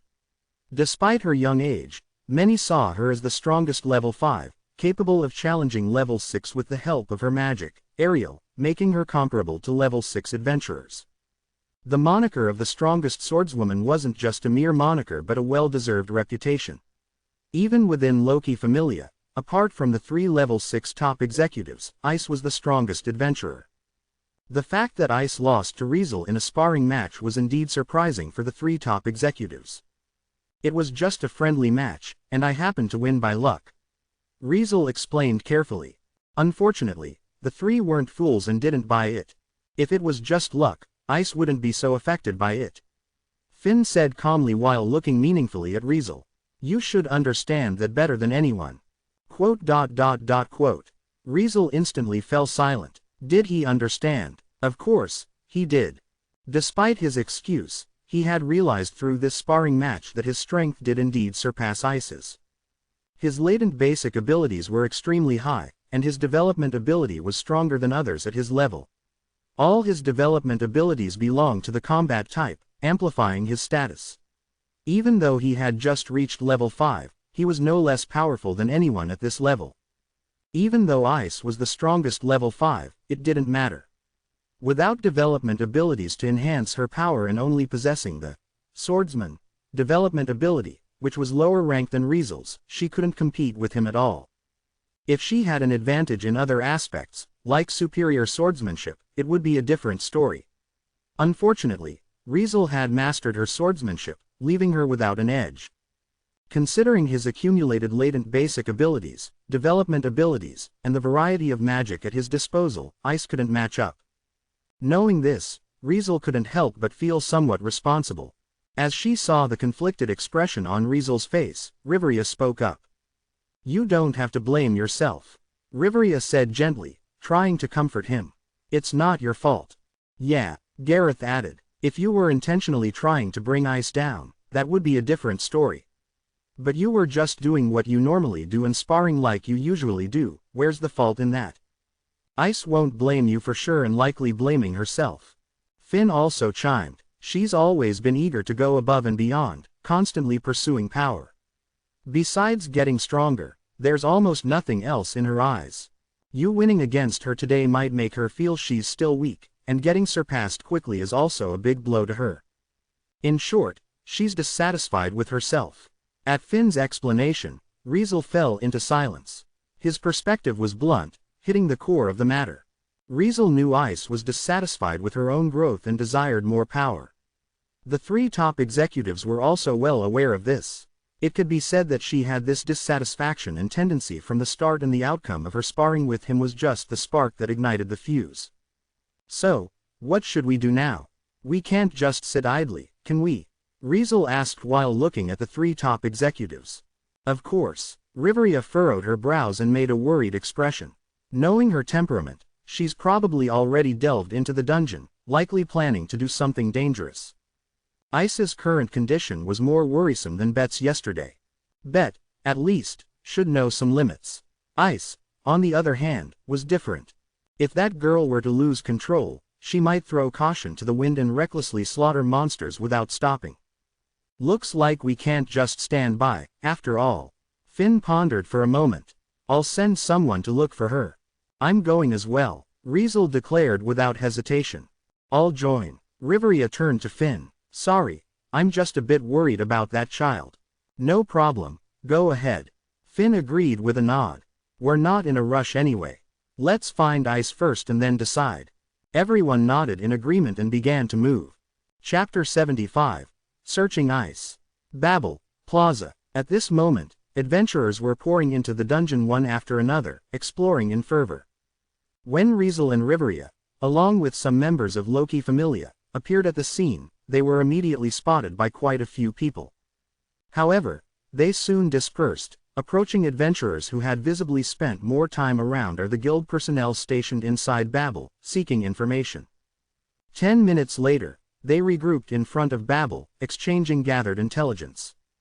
No surprises, Ice did indeed enter the dungeon. Riveria said while sighing. The guild personnel inside Babel claimed to have seen Ice fully armed. If that's the case, she must have entered the dungeon. I confirmed as well, someone saw Ice entering the dungeon. Riesel looked at Riveria. Although some time has passed, catching up with her now is not impossible. You're right, Riveria sighed, but it doesn't mean we will. It was common knowledge that with Ice's speed, After these few hours, she must have descended to a certain floor. In various aspects, she resembled Riesel. Riesel excelled in Dex and AGI, and judging by Ice's status, her main specialty was also Dex and AGI, where she achieved A rank in both. With her swift speed, delving into the dungeon for a few hours was enough for her to reach below the 10th floor. Even if she focused on moving quickly, given her speed, it wouldn't be impossible for her to reach the lower floors below the 20th floor. Riesel might have a chance to catch up, but for Riveria and the rest, it was quite difficult.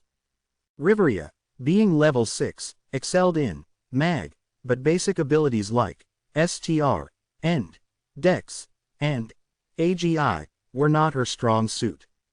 At this moment, her Mag had reached S rank, but her AGI was only at C rank. Even with latent basic abilities from the previous level factored in, her speed still couldn't match Riesel and Ice. The rest of the group was even less capable. The highest level among those brought by Riveria was only level 4, making it impossible for them to catch up with Ice. Alright, Riesel, you go first and find Ice, while we'll catch up later. Riveria placed her hopes on him. Is that okay with you? Riesel shook his head. No problem. He was already level 5 now, and even alone, he was more than capable of delving into the deeper floors. Starting from the 37th floor, the deeper floors could be easily handled by him. Unless he encountered an irregular, he wouldn't face any life-threatening situations.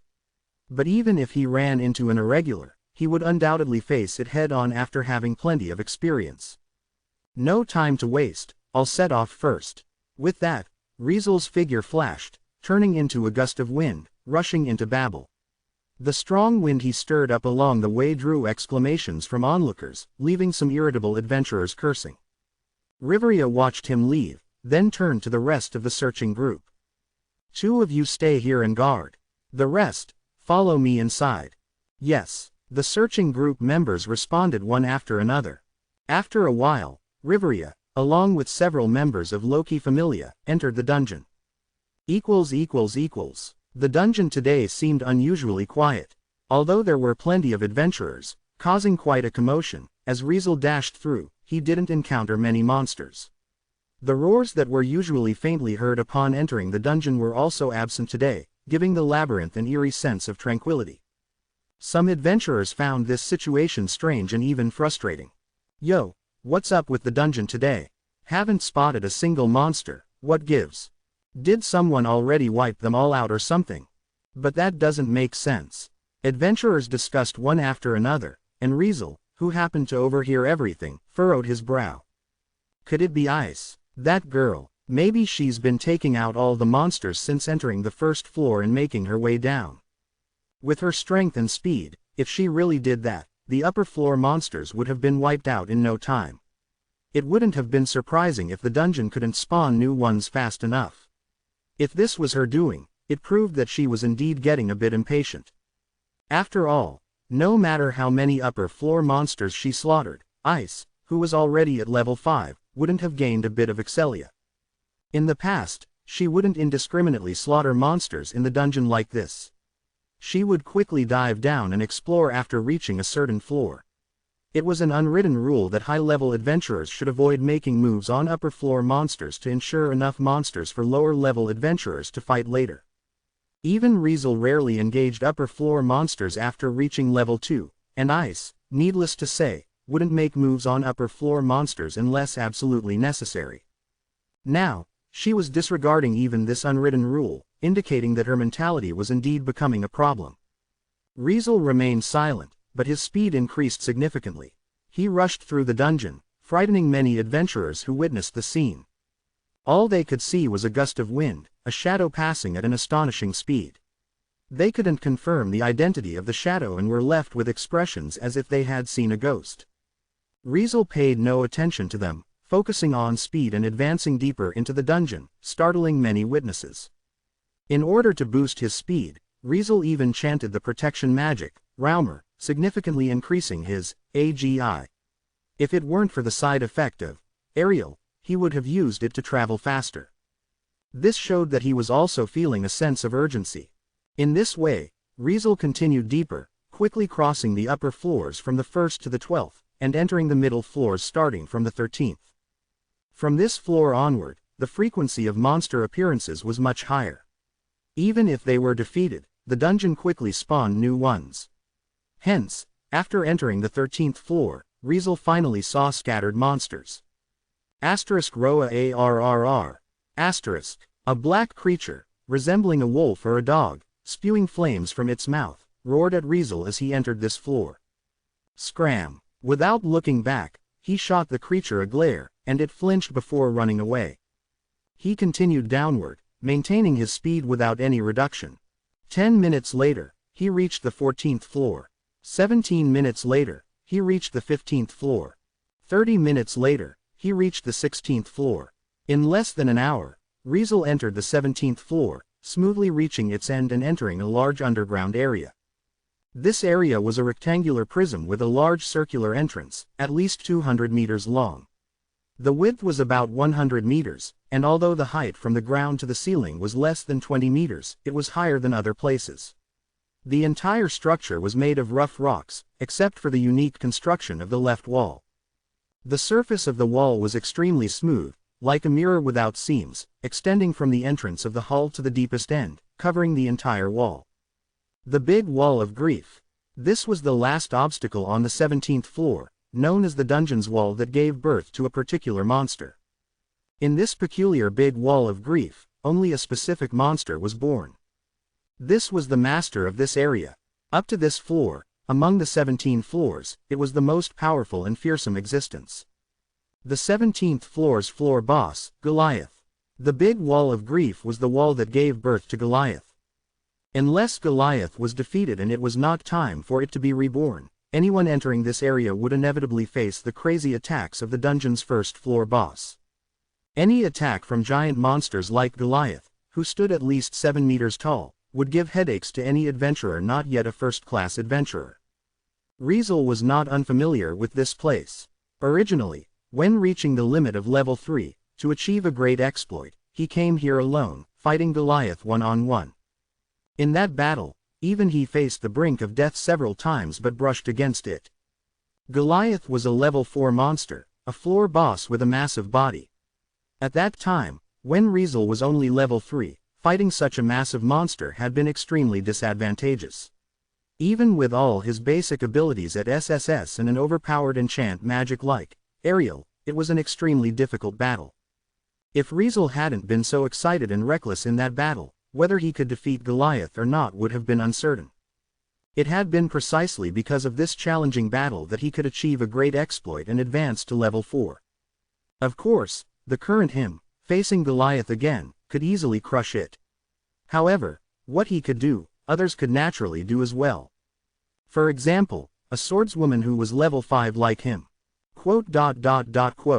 Riesel stood before a pile of ashes, looking at the untouched magic stone on top, remaining silent for quite some time. After a while, he abandoned the enormous magic stone and rushed onto the 18th floor. Meanwhile, a golden-haired swordswoman entered the 19th floor from the entrance of the 18th floor. Not enough. The golden-haired swordswoman murmured softly, watching the path ahead. I must become stronger. Chapter 76. A Race Against Time. The 18th floor of the dungeon was a special place. Similar to the 50th floor, it served as a safe zone where no monsters spawned, marking it as the first secure floor in the dungeon. However, in contrast to the gray wilderness atmosphere of the 50th floor, the 18th floor was known as the Under Resort. It stood as a rare spectacle in the dungeon, akin to the Large Tree Labyrinth and Water City. The floor showcased an endless, natural grassland, vast lakes, and surrounding forests. A small island nestled in the center of a large lake, and amid the distant grassland, a towering tree stood. The hollow of the tree led to the entrance of the 19th floor, the Large Tree Labyrinth. It was a sight that could only be witnessed in this paradise. Of course, the most talked about characteristic here was the abundant blue crystals. On the 18th floor, blue crystals grew everywhere, some large, some small, some towering like pillars, and others scattered like bushes along the paths. Even the ceiling of the entire floor was covered in uneven crystals. These crystals emitted a radiant glow, with the brightness changing over time, mimicking a day and night cycle. Legend said that there was a simple town on the island in the center of the lake, established by adventurers as a way station and resting place during their explorations. As a result, people lived on the 18th floor, with inns, shops, and the like. However, the charges were absurd. Anyone attempting to sell their backpack full of loot there would face extreme haggling, resulting in minimal profits. Thanks to this, the town on the 18th floor had gained infamy as a black market in the industry. Most merchants there were also rough and impolite scoundrels. With just one wrong move, adventurers could end up getting ripped off, leaving many itching with frustration. But Riesel wasn't interested in this town at all, and it didn't even cross his mind right now. Ice must be heading down. Given Ice's current temper, there was no way she would linger in a town like this. Therefore, Riesel was not keen to stop on this floor and headed straight for the giant tree in the center of the grassland, entering the 19th floor through the tree's hollow. Starting from this floor, monsters weren't killed indiscriminately anymore. The lower one went in the dungeon, the wider the terrain became. From the 19th floor onward, the large tree labyrinth had a large area. There wasn't just one road leading to the entrance of the 20th floor. Trying to indiscriminately kill all monsters here was not only difficult but also a waste of time. Ice evidently understood this point.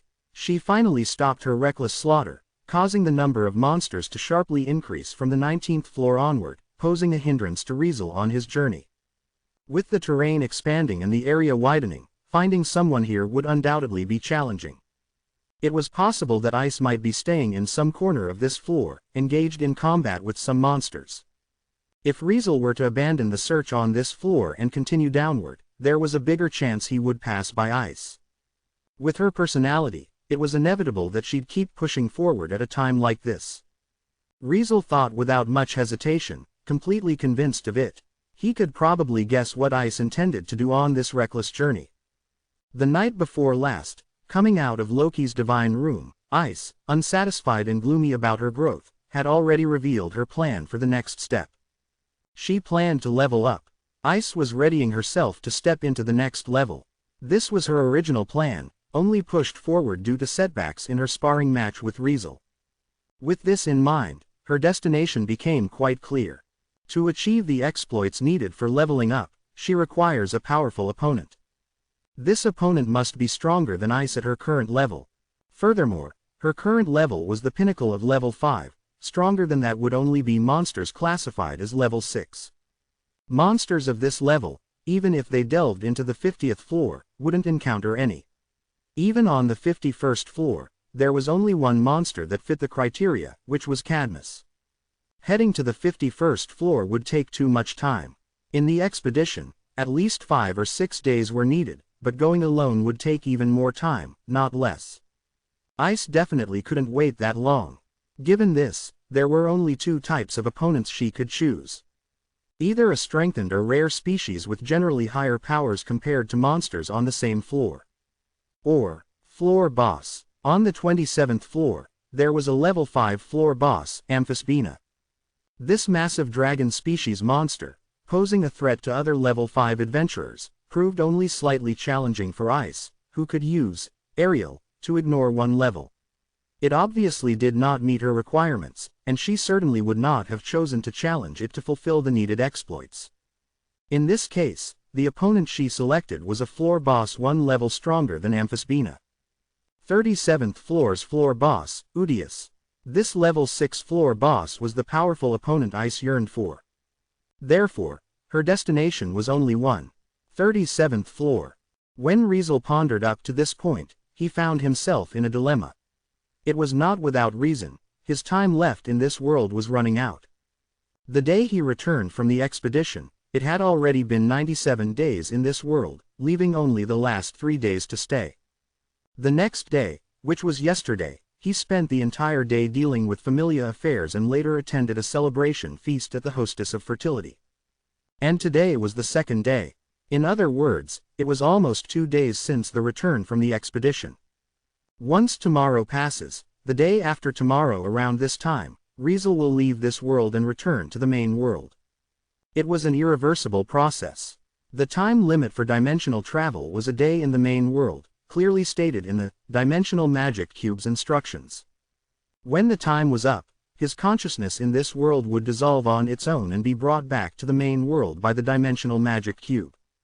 In other words, in about a day, if he couldn't find ice, he might not even have the chance to say goodbye to everyone and would directly return to the main world. As he thought to this point, in his mind, the face of the golden-haired girl with a lack of emotional expression suddenly appeared. Tempest. Whoosh. With a whispered chant, a storm swept around Riesel's body. Yes, he couldn't afford to worry too much now. He just wanted to quickly find ice to prevent anything unexpected from happening to the girl who took care of him. As for the side effect from Ariel, it no longer mattered to him. Asterisk Roa ARRR. Asterisk. Asterisk Roa ARRR. Asterisk. The nearby monsters naturally sensed the commotion caused by Ariel and started howling, rushing toward Riesel's direction. These monsters with bear-like and massive bodies were known as bugbears, a large species of monster appearing from the 19th floor onwards. Their classification level was level 2, making them quite a powerful foe for adventurers of the same level. Unfortunately, they picked the wrong target. Hu Kai, Hu Kai, Hu Kai, asterisk. When the storm passed, several bugbears rushing toward Riesel were cut into countless pieces, as if disassembled. The chunks of meat scattered into ashes, leaving only magic stones on the ground.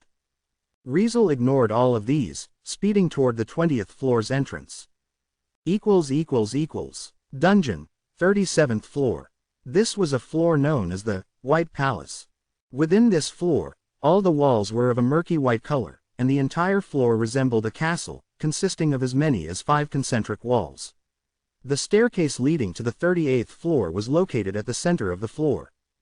To proceed to the 38th floor, one must head to the central area of this floor. To reach the central area of this floor, one must navigate through open passages between the concentric walls and climb up and down several uneven surfaces. Unfortunately, the scope of this floor was extremely vast, almost comparable to a city. The terrain formed a huge maze structure. If one were to run around randomly in such a place, getting lost would be easy, and there was even a chance of being trapped forever, never finding a way out. To reach this floor, it generally took about 2 to 3 days. However, with Ariel's acceleration, Riesel managed to arrive at this floor in about a day. Every part of his body ached, almost causing him to stumble and fall to the ground. Ignoring the ache in his body, Riesel gritted his teeth and continued to move forward. The ceiling overhead seemed so high that it was almost invisible, giving a sense of boundlessness. The area was filled with dim darkness, with only intermittent luminescence on the murky white walls lighting the way enough to proceed. Riesel pushed his aching body to its limit as he hurried toward the massive cavern in his memory. Asterisk Roa ARRR.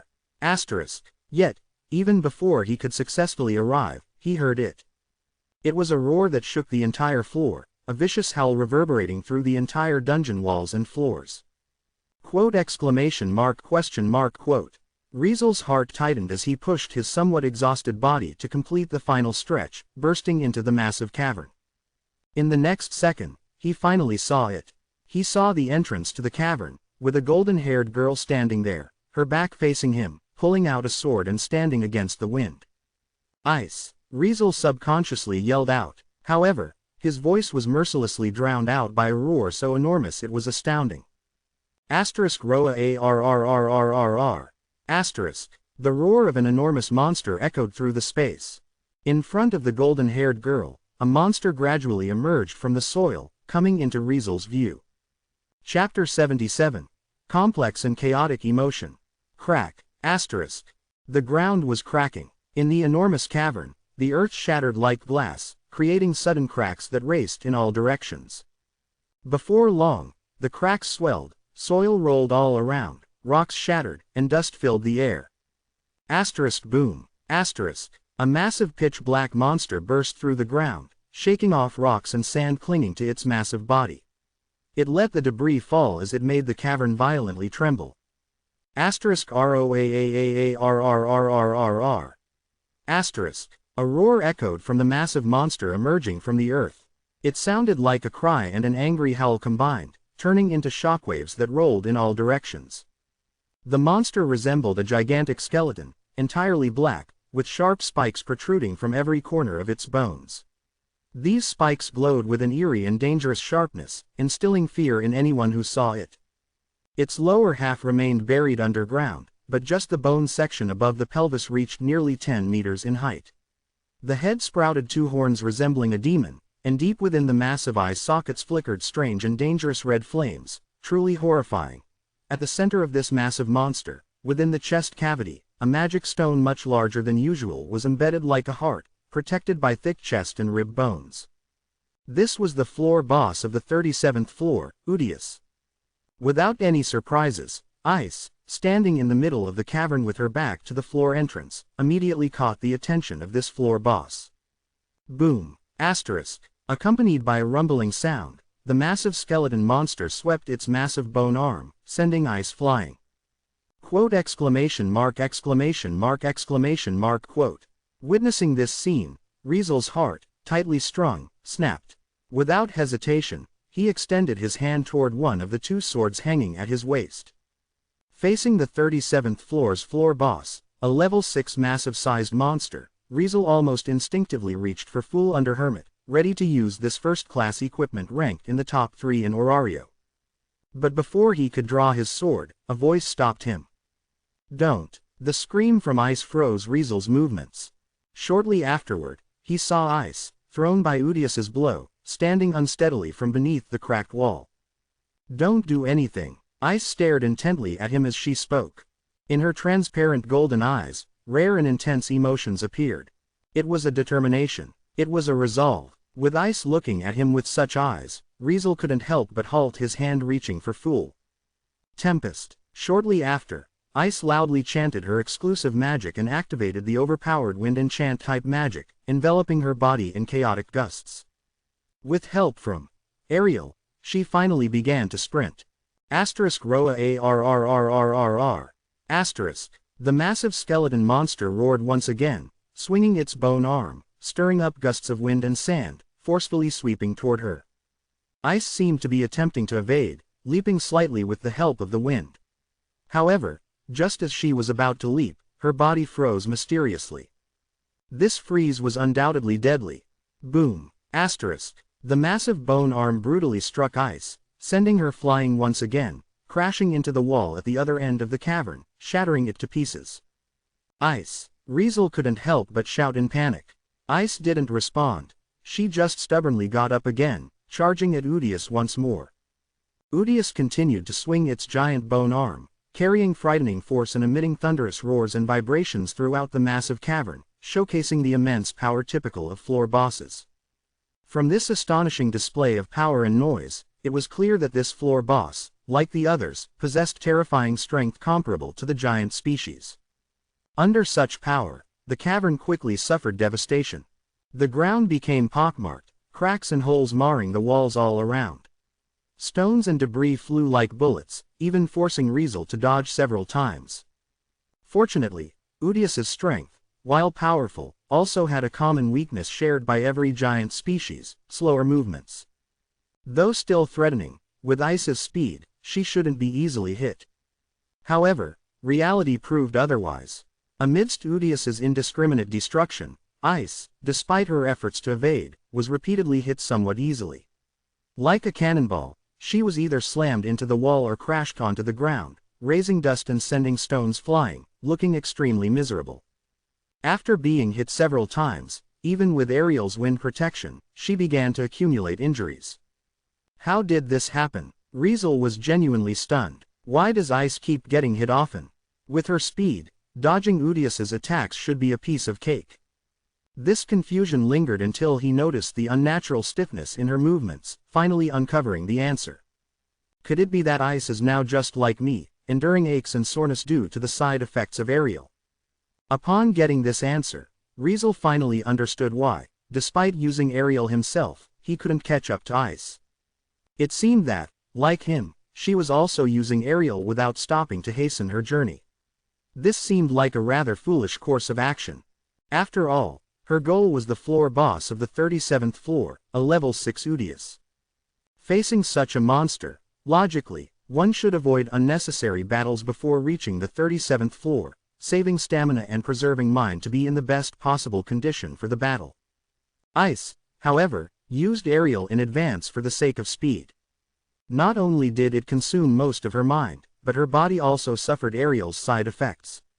Facing a floor boss with a higher level in this kind of state was practically suicide.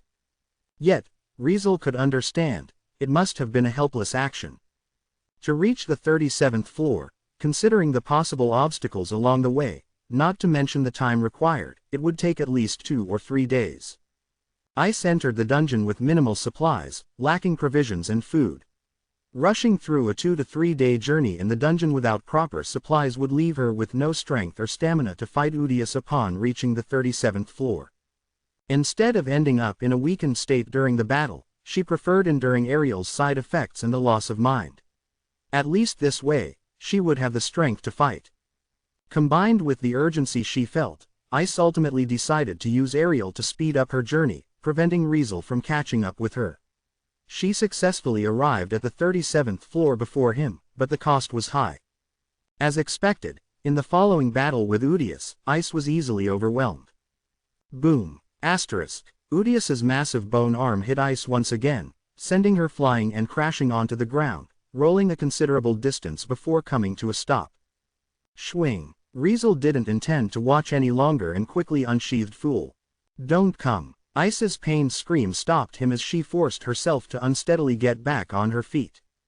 This time, Riesel had no intention of complying with her demands. However, Ice's next word caused his expression to stiffen, and the step he was about to take froze.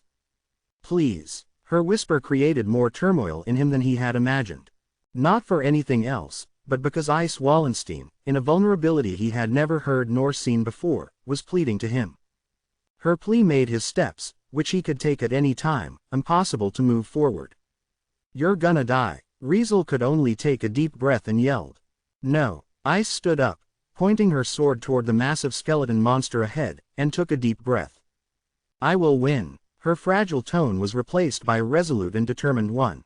Riesel really wanted to argue. If she were in her optimal condition, he wouldn't doubt her winning. He recalled in the original work that she indeed could take down Udius alone, achieving a great exploit and leveling up to level 6 with Ariel's help. Ice's true power, with such overpowered magic, was more than a match for level 6. For her, Udius was undoubtedly a difficult opponent, but not an unbeatable one. In other words, if she was at her best, able to unleash 100% of her power, Riesel would trust her, trust this girl, and let her confidently take on the challenge. However, the problem was that she wasn't in her best condition now. To speed up her journey, she had been using Ariel non-stop, resulting in both body and mind fatigue. In this condition, expecting her to showcase 100% of her power was wishful thinking, even 70 to 80% was highly unlikely. In this situation, what did she have to fight Udius? How could she win? Riesel really wanted to counter Ice like that. Unfortunately, just as the words reached the tip of his tongue, he found himself unable to say them. Ice's gaze crossed the distance between them, landing on his eyes. In those transparent golden eyes, there was still determination and resolve, but now, there was a lot more pleading. As a result, Riesel fell silent and couldn't advance any further. His emotions, rarely seen, became extremely complex and chaotic. Chapter 78. The Battle of Ice.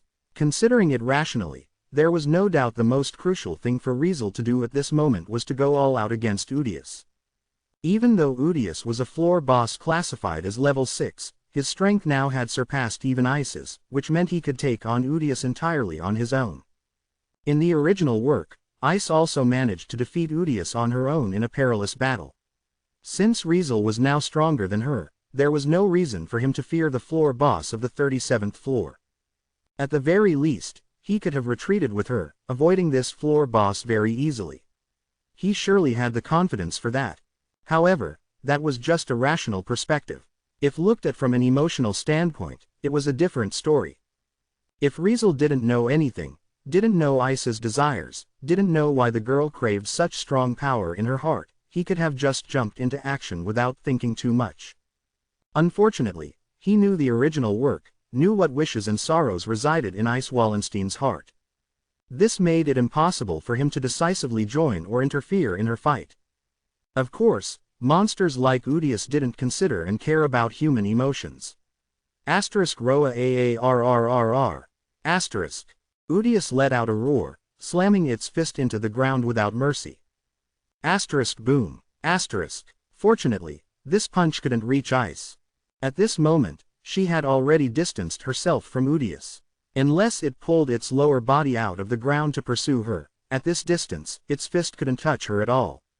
Yet, seeing Udius's fist smash into the ground, not only Ice but Riesel's expression also changed slightly. Bang! As the ground shattered, sharp spikes, resembling both rocks or bone spikes, emerged. These spikes were pitch black, matching Udius's body color. They shot up from the underground, piercing toward Ice's direction. Here it comes. Seeing this scene, both Riesel and Ice felt a momentary tension. Anyone who had faced Udius before or paid attention to information about it would know that this floor boss had two special abilities. Some might wonder why this massive floor boss didn't pull its lower body out of the ground and remained in that position. What they didn't know was that Udius actually had no lower body. It was like a tree with roots firmly planted underground. A massive tree with its upper body visible to others, capable of displaying incredible strength, while its lower body consisted of numerous bone components branching out from the pelvic area. The spikes that looked like rock or bone spikes were, in fact, parts of Udius's body. The entire area Ice was in right now was, in essence, Udius's lower body spread across the vast underground cavern. As long as it was willing, it could make its parts buried underground break through the surface, attacking the entire cavern it was in. It could even block the entrance, not letting anyone escape from this place. This was one of Udius's special abilities, being able to summon upturned spikes to attack its enemies. It could also summon them to use as shields against enemy attacks, truly a dual-purpose weapon. Thanks to this ability, Udius could unleash area attacks, a rarity among the floor bosses. Even facing a group of dozens of adventurers with high levels, it remained unfazed. Not only that, another one of Udius's abilities significantly reduced the numerical advantage before it. Roa aarrrr. The massive skeleton monster roared, causing the ground all around to continuously crack and shatter. However, this time, what emerged from the ground were not bone spikes but small skeleton monsters. They were like shrunken versions of Udius, human-sized but entirely white skeletal beings known as Spartoi. Spartoi were monsters that roamed the 37th floor, classified as level 4. Yet another ability of Udius precisely allowed it to summon countless Spartoi to fight as soldiers for itself. As a result, at this moment, whether it was spikes or soldiers, all of them under Udius's roaring command charged toward Ice. Ice tried to dodge, attempting to create distance from the monsters, but the pain coursing through her head to toe once again tormented her body, making her speed impossible to unleash. Just as she was about to be hit by the violently approaching spikes, Riesel's voice echoed. "Follow blindly the sun in the sky, so that all will flee from thee. Blossom, armor of laurel, Raumer." Accompanied by the chanting of magic, a deep green light membrane appeared, enveloping Ice's body. Her speed suddenly skyrocketed, swiftly dodging the incoming spikes. Before she could fully react, Riesel's voice rang out again. "Healing droplets, tears of light, eternal sanctuary." This was a completely new chant, and it was only recently that Ice heard it.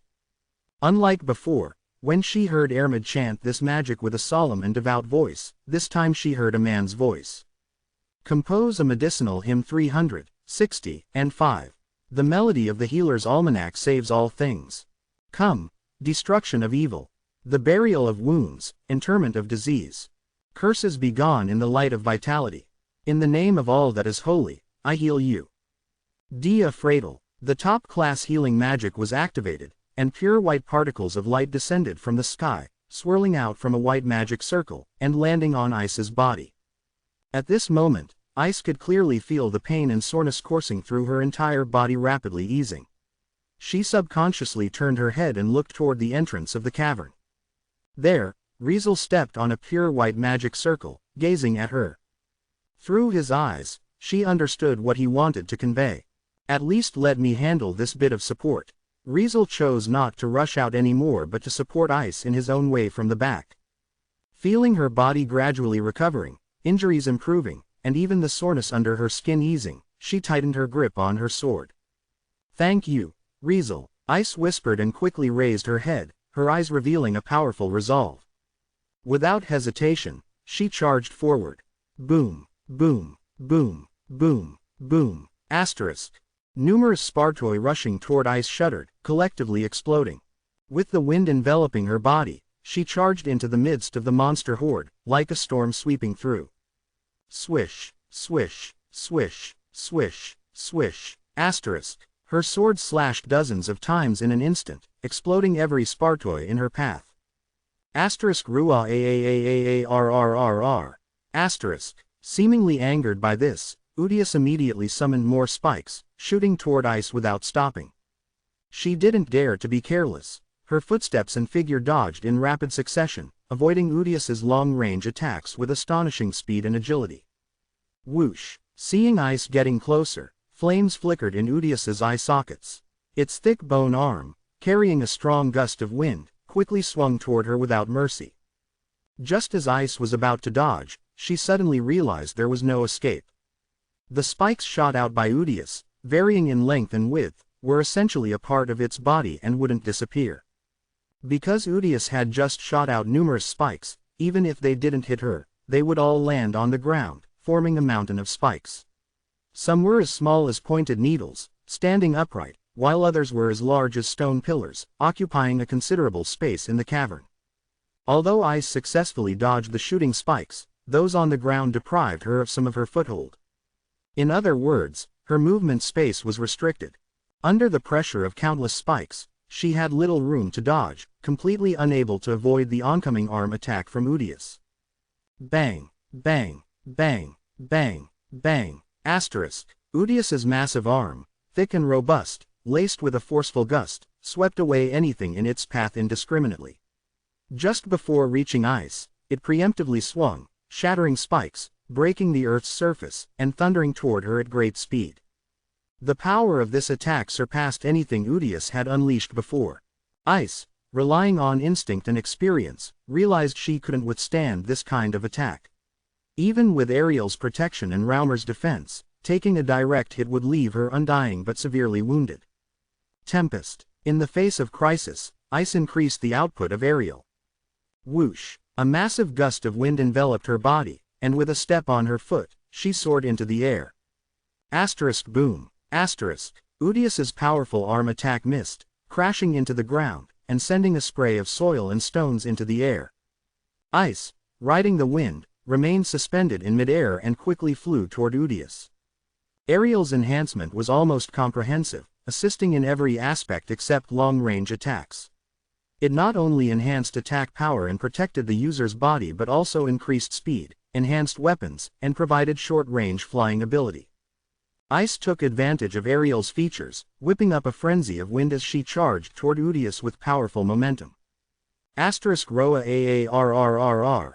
Asterisk. The flames in Udius's eye sockets burned more fiercely as both of its bony arms rose to meet Ice. Rumble. In the vast cavern, vibrations and tremors incessantly shook the surroundings. With only one spectator, Ice engaged in a true life and death battle against her chosen powerful opponent. Chapter 79. Important Lesson and Self-Reflection. A colossal epic showdown between a human and monsters unfolded for over an hour. In this span, the fierce battle reduced the vast cavern to bits and pieces, almost turning it into a ruin. A mountain of bone spikes spread all over the wreckage, with the remnants of Spartoi scattered in every corner, mingling with the debris, resembling a graveyard unearthed. Riesel stood at the entrance of the cavern throughout, observing the carnage, never intervening from start to finish. No choice. Once he interfered in this fight, he could potentially snatch away Ice's Excelia, jeopardizing the accumulation needed for her exploit. As a result, aside from the first two support magic, he didn't lift a finger, quietly watching the battle unfold. He witnessed Ice being sent flying numerous times. He also saw Ice staggering to her feet repeatedly, shouting as she charged at the massive floor boss. Udius summoned spikes and its skeleton soldiers repeatedly, encircling Ice. Even when she charged and closed in, it howled and slammed its colossal arm down, repeatedly pushing her to the brink. It could be said that without Riesel's 2 magic as her support, Ice would likely be incapable of continuing the fight. Fortunately, his 2 magic effects were extraordinary. Raumer could enhance, end, and AGI, its power depending on Riesel's MAG. Now that he was at level 5, this magic's enhancement and duration were quite powerful, providing significant aid to Ice. Dia Fradel was a top-class healing magic in this world, not only healing wounds but also restoring stamina, expelling poison, dispelling curses, group healing, and even having its effects sustained. Thanks to this magic, Ice's body maintained the healing effects, repeatedly healing her injuries and stamina. To ensure these magic effects lasted as long as possible in her body, Riesel poured his entire mind into them when chanted them, maximizing their effects and prolonging their duration. With these 2 magic, Ice could stand up, charge, swing her sword, and fight again and again, displaying perseverance and resolve bordering on extraordinary. Of course, when Riesel thought this way, he didn't know that Ice had seen his performance during his past battles in a similar light. Every time she got sent flying, crashing to the ground, almost unable to stand due to pain and suffocation, the first image in her mind was Riesel. For instance, at level 1, he got rammed by a level 2 crocodile dragon, then thrown, shattering pillars and rocks countless times. Despite all that, he never gave up. Instead, he went all out, chanting magic and swinging his sword non-stop until he finally sent the monster's massive body flying. By level 4, despite being repeatedly sent flying by the massive female-like worm monster with its flat-shaped arms, he relentlessly charged toward it, slashing countless times without giving up. Lastly, the last image that surfaced in her mind was when he advanced at an astonishing speed to stand before her, placing his sword at her throat. These images only strengthened her resolve, backing her up as she stood up and charged at Udius again and again, just like Riesel, whom she unknowingly considered a hero. If Riesel learned swordsmanship, magic, and the style of combat from Ice, then Ice learned perseverance and resolve from Riesel. Maybe she hadn't even noticed it herself, but from him, she saw so many dazzling things and started to unconsciously yearn for and admire them. To others, it seemed like Riesel and Ice were alike in many aspects. Ice felt the same way as she always kept thinking. I want to run forward, just like him. I want to keep moving forward, just like him. It was an obsession, an endless future. It was also a form of redemption. Realizing all of this, Ice's transparent golden eyes reflected Riesel's figure running ahead. She suddenly felt the urge to chase after him, desperately picking up her pace. Tempest, a whirlwind, almost like a storm, wrapped around her entire body. Tempest, her sword-wielding hand exerted constant pressure, causing the wind entwined around her to surge upward. At this moment, Ice, clad in the hurricane, wielding the sword of the wind, rushed toward Udius at tornado-like speed. Her figure at this moment unmistakably overlapped with the past Riesel. Just like he once did, she unleashed a decisive and final blow, cutting down the almost unbeatable monster. However, unlike Riesel, the wind that Ice was about to unleash was a move with a name that could rival powerful offensive magic, capable of breaking through everything. Calling out the name when using a finishing move can boost your attack power. Ice. The words of a certain shady goddess echoed in Ice's mind, prompting her to shout out loud. Lil Rafaga, named by her goddess and recognized by her friends, this was a one-hit kill move. Soon, the golden-haired girl transformed into a spiral of powerful wind and lunged forward with lightning speed. Boom! Asterisk. The mountain of bones was pierced. Boom! Asterisk. Many Spartoi got crushed. A swirling gust of powerful wind surged forward, piercing through everything, penetrating through all. Asterisk Roa Aarrrr. Asterisk. Amidst the dying roar of Udius, the gust of powerful wind soon thundered upon its chest. Instantly, the skeletal structure protecting Udius's chest shattered, exposing an enormous magic stone that radiated a dazzling glow right before Ice's eyes. Her sword didn't lose its momentum and thrust directly into the massive magic stone.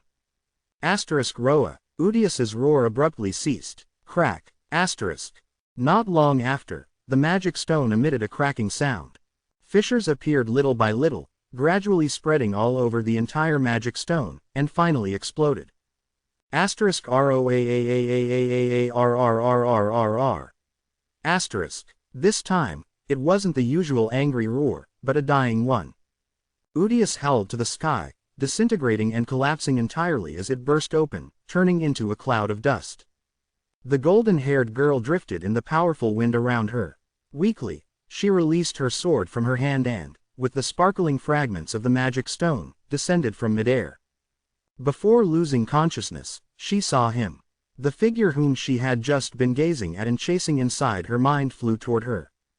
Dia Fratel. In a daze, Ice heard a voice. A warm sensation enveloped her entire body, gradually easing the tormenting pain and soreness. She felt comfortable after a long time, except for her head, which felt like mush with a slight throbbing. This was a symptom of mind exhaustion. The effects of healing magic and recovery magic could only act on the body, not the mind. Thus, even if the injuries and pain of the body could be healed, the mind fatigue was a different matter. However, if overcoming a powerful enemy only required paying this small price, it was considered a win. Of course, all credit goes to that man, the man who traveled from afar, who ultimately chose to support her from the back, chanted magic for her, and pushed her forward. Ice opened her eyes and saw him. Kneeling on one knee amidst the cavern's ruins, he cradled her body, his foot planted firmly on a pristine white magic circle, channeling magical energy into a healing miracle. Countless light particles flowed into her body. Ice met his gaze, and he returned it. Their eyes locked, yet silence reigned. She remained wordless, unsure of what to express. Similarly, he simply observed her, offering no intention of speech. Sorry. Almost instinctively, Ice lowered her head and uttered an apology. Unfortunately, her apology didn't evoke any response from him. After an uncomfortable silence, a sigh finally reached her ears. I'm the one who should apologize. Riesel said in a low voice. You haven't done anything wrong. Unconsciously, Ice raised her head and looked at his face. From his eyes, she saw self-blame and reflection. I messed up, Riesel confessed softly, almost as if talking to himself. I've always been focused on my own growth, getting stronger, moving forward, trying to live my life differently from my previous one, less numb and more free. But in doing so, I unknowingly left many people who cared for me behind, not only running ahead alone but also neglecting their feelings. This incident truly taught him a deep lesson. Ice took a heavy blow because of him. In his relentless pursuit of testing his new power and adapting to his growth, he sparred with her without considering her feelings. He even went so far as to hold his sword to her throat. Struggling for nearly 10 years, only to be surpassed by a rookie who joined the Familia just over 3 months ago and had a sword pointed at her throat by that same person, it must have been a very unpleasant feeling for Ice. Thinking up to this point, Riesel felt it was the perfect time for some self-reflection. In the future, I need to pay more attention to the people around me. Riesel whispered, smiling as he gazed at the girl in his arms. Thank you for helping me realize this important lesson, Ice. In his previous life, he didn't get the family, friendship, or love he wanted. In this life, he couldn't let history repeat itself. Even if he wanted to progress and run forward, he couldn't forget that in this second chance of his life, many people were caring for him and accompanying him on his journey. Realizing this, Riesel felt his restless heart calming down. Of course, you too. Riesel glanced at Ice's golden eyes, his smile growing more genuine. Don't forget, you're not alone. People are watching over you by your side. At his words, she just silently stared at his face, observing the genuine smile on it. Her heartbeat unknowingly quickened. Chapter 80. Return. It must be said that it was definitely the right decision for Riesel to learn, Dia Fratel, from Ermit. Its ability to single-handedly support an entire frontline was truly astonishing. Even after Ice fought for over an hour, getting beaten up by Udius, with bruises all over, this magic managed to restore her to her original condition in less than a minute. Such an incredible recovery effect, even Ermit herself might not be able to achieve it.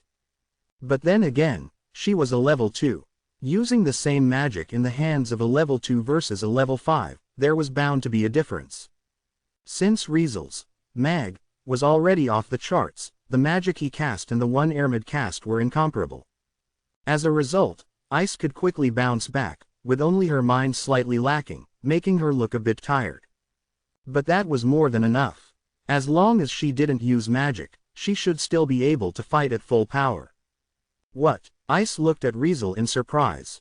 You're not coming back with me? Yeah, Riesel nodded. Indeed, he wasn't planning to go back with her, or rather, he didn't have the time to go back with her anymore. In order to catch up with Ice, he spent a whole day and a half, using up the last bit of his time limit in this world. He could feel the dimensional magic cube in his mind slowly starting to turn, seemingly about to open. For this reason, he wouldn't be able to go back with her. However, Ice was clueless about this. Is there something you need to take care of?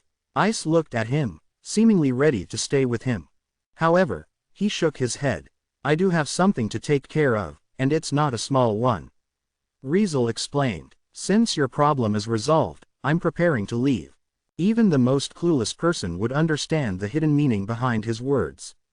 Once he leaves, it might not be easy for him to return anytime soon. I've already talked to Loki, and I was planning to tell everyone soon, but it looks like it's too late now. Riesel smiled at her. Just tell Loki for me, say that I've already set off.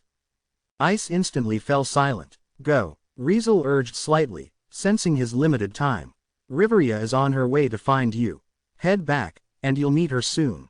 Upon hearing that, Ice looked deeply into his eyes, and Riesel looked back with a smile on his face. They stared at each other for a moment before she nodded. I'll be waiting for you at home, Ice said in a rare, gentle tone. Hearing the term, home, Riesel's eyes widened slightly, and his smile became even more warm and genuine. Yeah, I'll congratulate you in advance on leveling up. Riesel nodded. This time, Ice was almost certain to level up. By then, she would be level 6, and her strength might surpass his again. But, I'll catch up to you soon, Riesel said fearlessly. Quote. Ice watched him quietly for a moment before responding. I'll be waiting for you. All right, go. Ice retreated a few steps, but her gaze remained on his body. Shortly afterward, as if letting go of something, she abruptly turned around and sprinted away. Riesel watched her leave until her back was no longer visible, and only then did the transparent cube in his mind begin to rotate. The time limit has reached 0, dimensional travel is about to conclude, initiating inspection. User detected possessing unique powers of this world and will return with the user after dissolving the consciousness body. User detected carrying unique items of this world and can return with the user by consuming energy. A list of unique items has been compiled, please proceed with your selection. With such messages received by Riesel, a list of items, invisible to others, suddenly appeared in his mind. 1. Loki's God Blood 70. 2. Fool 5. 3. Hermit 2. 4. Battle Suit 1. 5. Elixir 1. 6. That was a list of items that Riesel had carried on his body. Some items, like Fool and Hermit, were strapped on his waist. Others, such as the Elixir and replacement Battle Suit, were stored in the Dimensional Magic Cube's storage space for his use as needed. Now, the Dimensional Magic Cube had detected all these items and had created a list for him to choose from. In the Dimensional Magic Cube's instructions, Section 5 stated that when carrying items for dimensional travel, the corresponding energy consumption needed to be based on the value of the items. Following this rule, if he wanted to bring certain items back to the main world, he had to use the energy of the Dimensional Magic Cube. After this energy was consumed, the chosen items would assimilate into the Dimensional Magic Cube, enabling them to travel dimensionally with him. At that point, whether these items returned with him to the main world or accompanied him to other worlds, it was all possible. The selected items could travel dimensionally with him at all times without further energy consumption. As for the powers, it wasn't as complicated. As explained in the Dimensional Magic Cube's instructions, it would return with him after his consciousness body dissolved without consuming any energy. Riesel immediately checked the current energy of the Dimensional Magic Cube. Dimensional energy, 100. The Dimensional Magic Cube could automatically absorb energy from each world. When it had accumulated enough energy for 1 month, it could perform dimensional travel. The cube absorbed 1 unit of energy per day, totaling 30 units in a month. In other words, one-dimensional travel required 30 units of energy, and if there was a need to travel to a personally selected world, it required 10 times the energy, which meant 300 units. Having spent 100 days in the world of Danmachi, the dimensional magic cube had absorbed 100 days' worth of energy, resulting in the current energy of exactly 100 units. Originally, Riesel thought the cube absorbed energy based on the main world's time. However, he realized that the energy absorbed by the cube followed the same ratio as the time he spent in other worlds. This meant that the cube followed his time as the reference point. After all, energy existing in the dimensional world could be said to be all-encompassing. The main world was a world, and this world was also a world, with no significant differences. Finished pondering, Riesel quickly considered the items he needed to take back with him. Firstly, there was Loki's god blood. This was something Riesel requested from Loki upon knowing he was about to leave. After leaving this world, if he wanted to update his status, he would have to do it independently, as he couldn't rely on her anymore. Therefore, he naturally needed Loki's blood as the essential medium to update his status, ensuring that after leaving this world, his status could still be updated, and he could continue to grow. Hence, he asked Loki for a small bottle of her blood, causing her to grumble and almost ascend to heaven on the spot. With this bottle of blood, Riesel could perform hundreds of status updates. God's blood was undeniably expensive. While the units of energy consumed by other items were only in single digits, even Fool only required 5 units of energy. In contrast, this bottle of God's blood needed a whopping 70 units of energy, truly a rip-off. However, Riesel had no choice. This was the blood of the gods, and regardless of the cost, he must take it with him. For his own growth and future, he had to reluctantly accept this price. Next, Fool and Hermit also had to be taken along. These two were Durandal attribute weapons, the most suitable weapon for him. Especially Fool, not only sharp and handy, but also extremely light. It would allow him to fully utilize the effect of lightweight development ability, further boosting his Dex and AGI, so he definitely had to bring them along. The rest didn't matter much. The battle suit was a durable piece of clothing he bought casually in the market, nothing special. If it weren't for the fact that dimensional energy had a specified minimum unit, which was 1 unit, this clothing wouldn't be worth the price.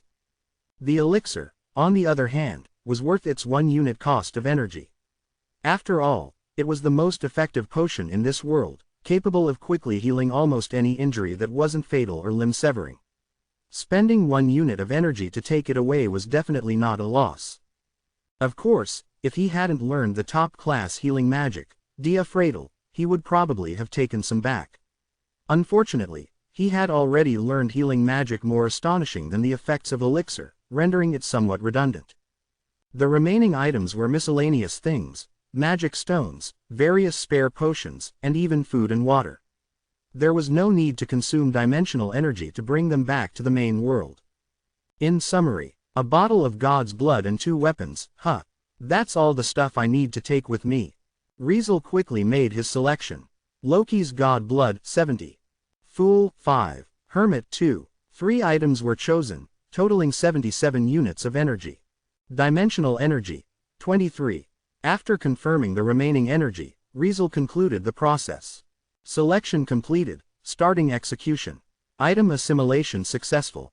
Dimensional travel concluded, initiating the return procedure. Riesel's body instantly faded away, appearing as if it had vanished into thin air, leaving no trace behind. His consciousness was absorbed by the dimensional magic cube, which had opened inside his mind, entering the dimensional channel and heading back toward the main world. Soon, the 37th floor of the dungeon became silent, returning to its dormant state.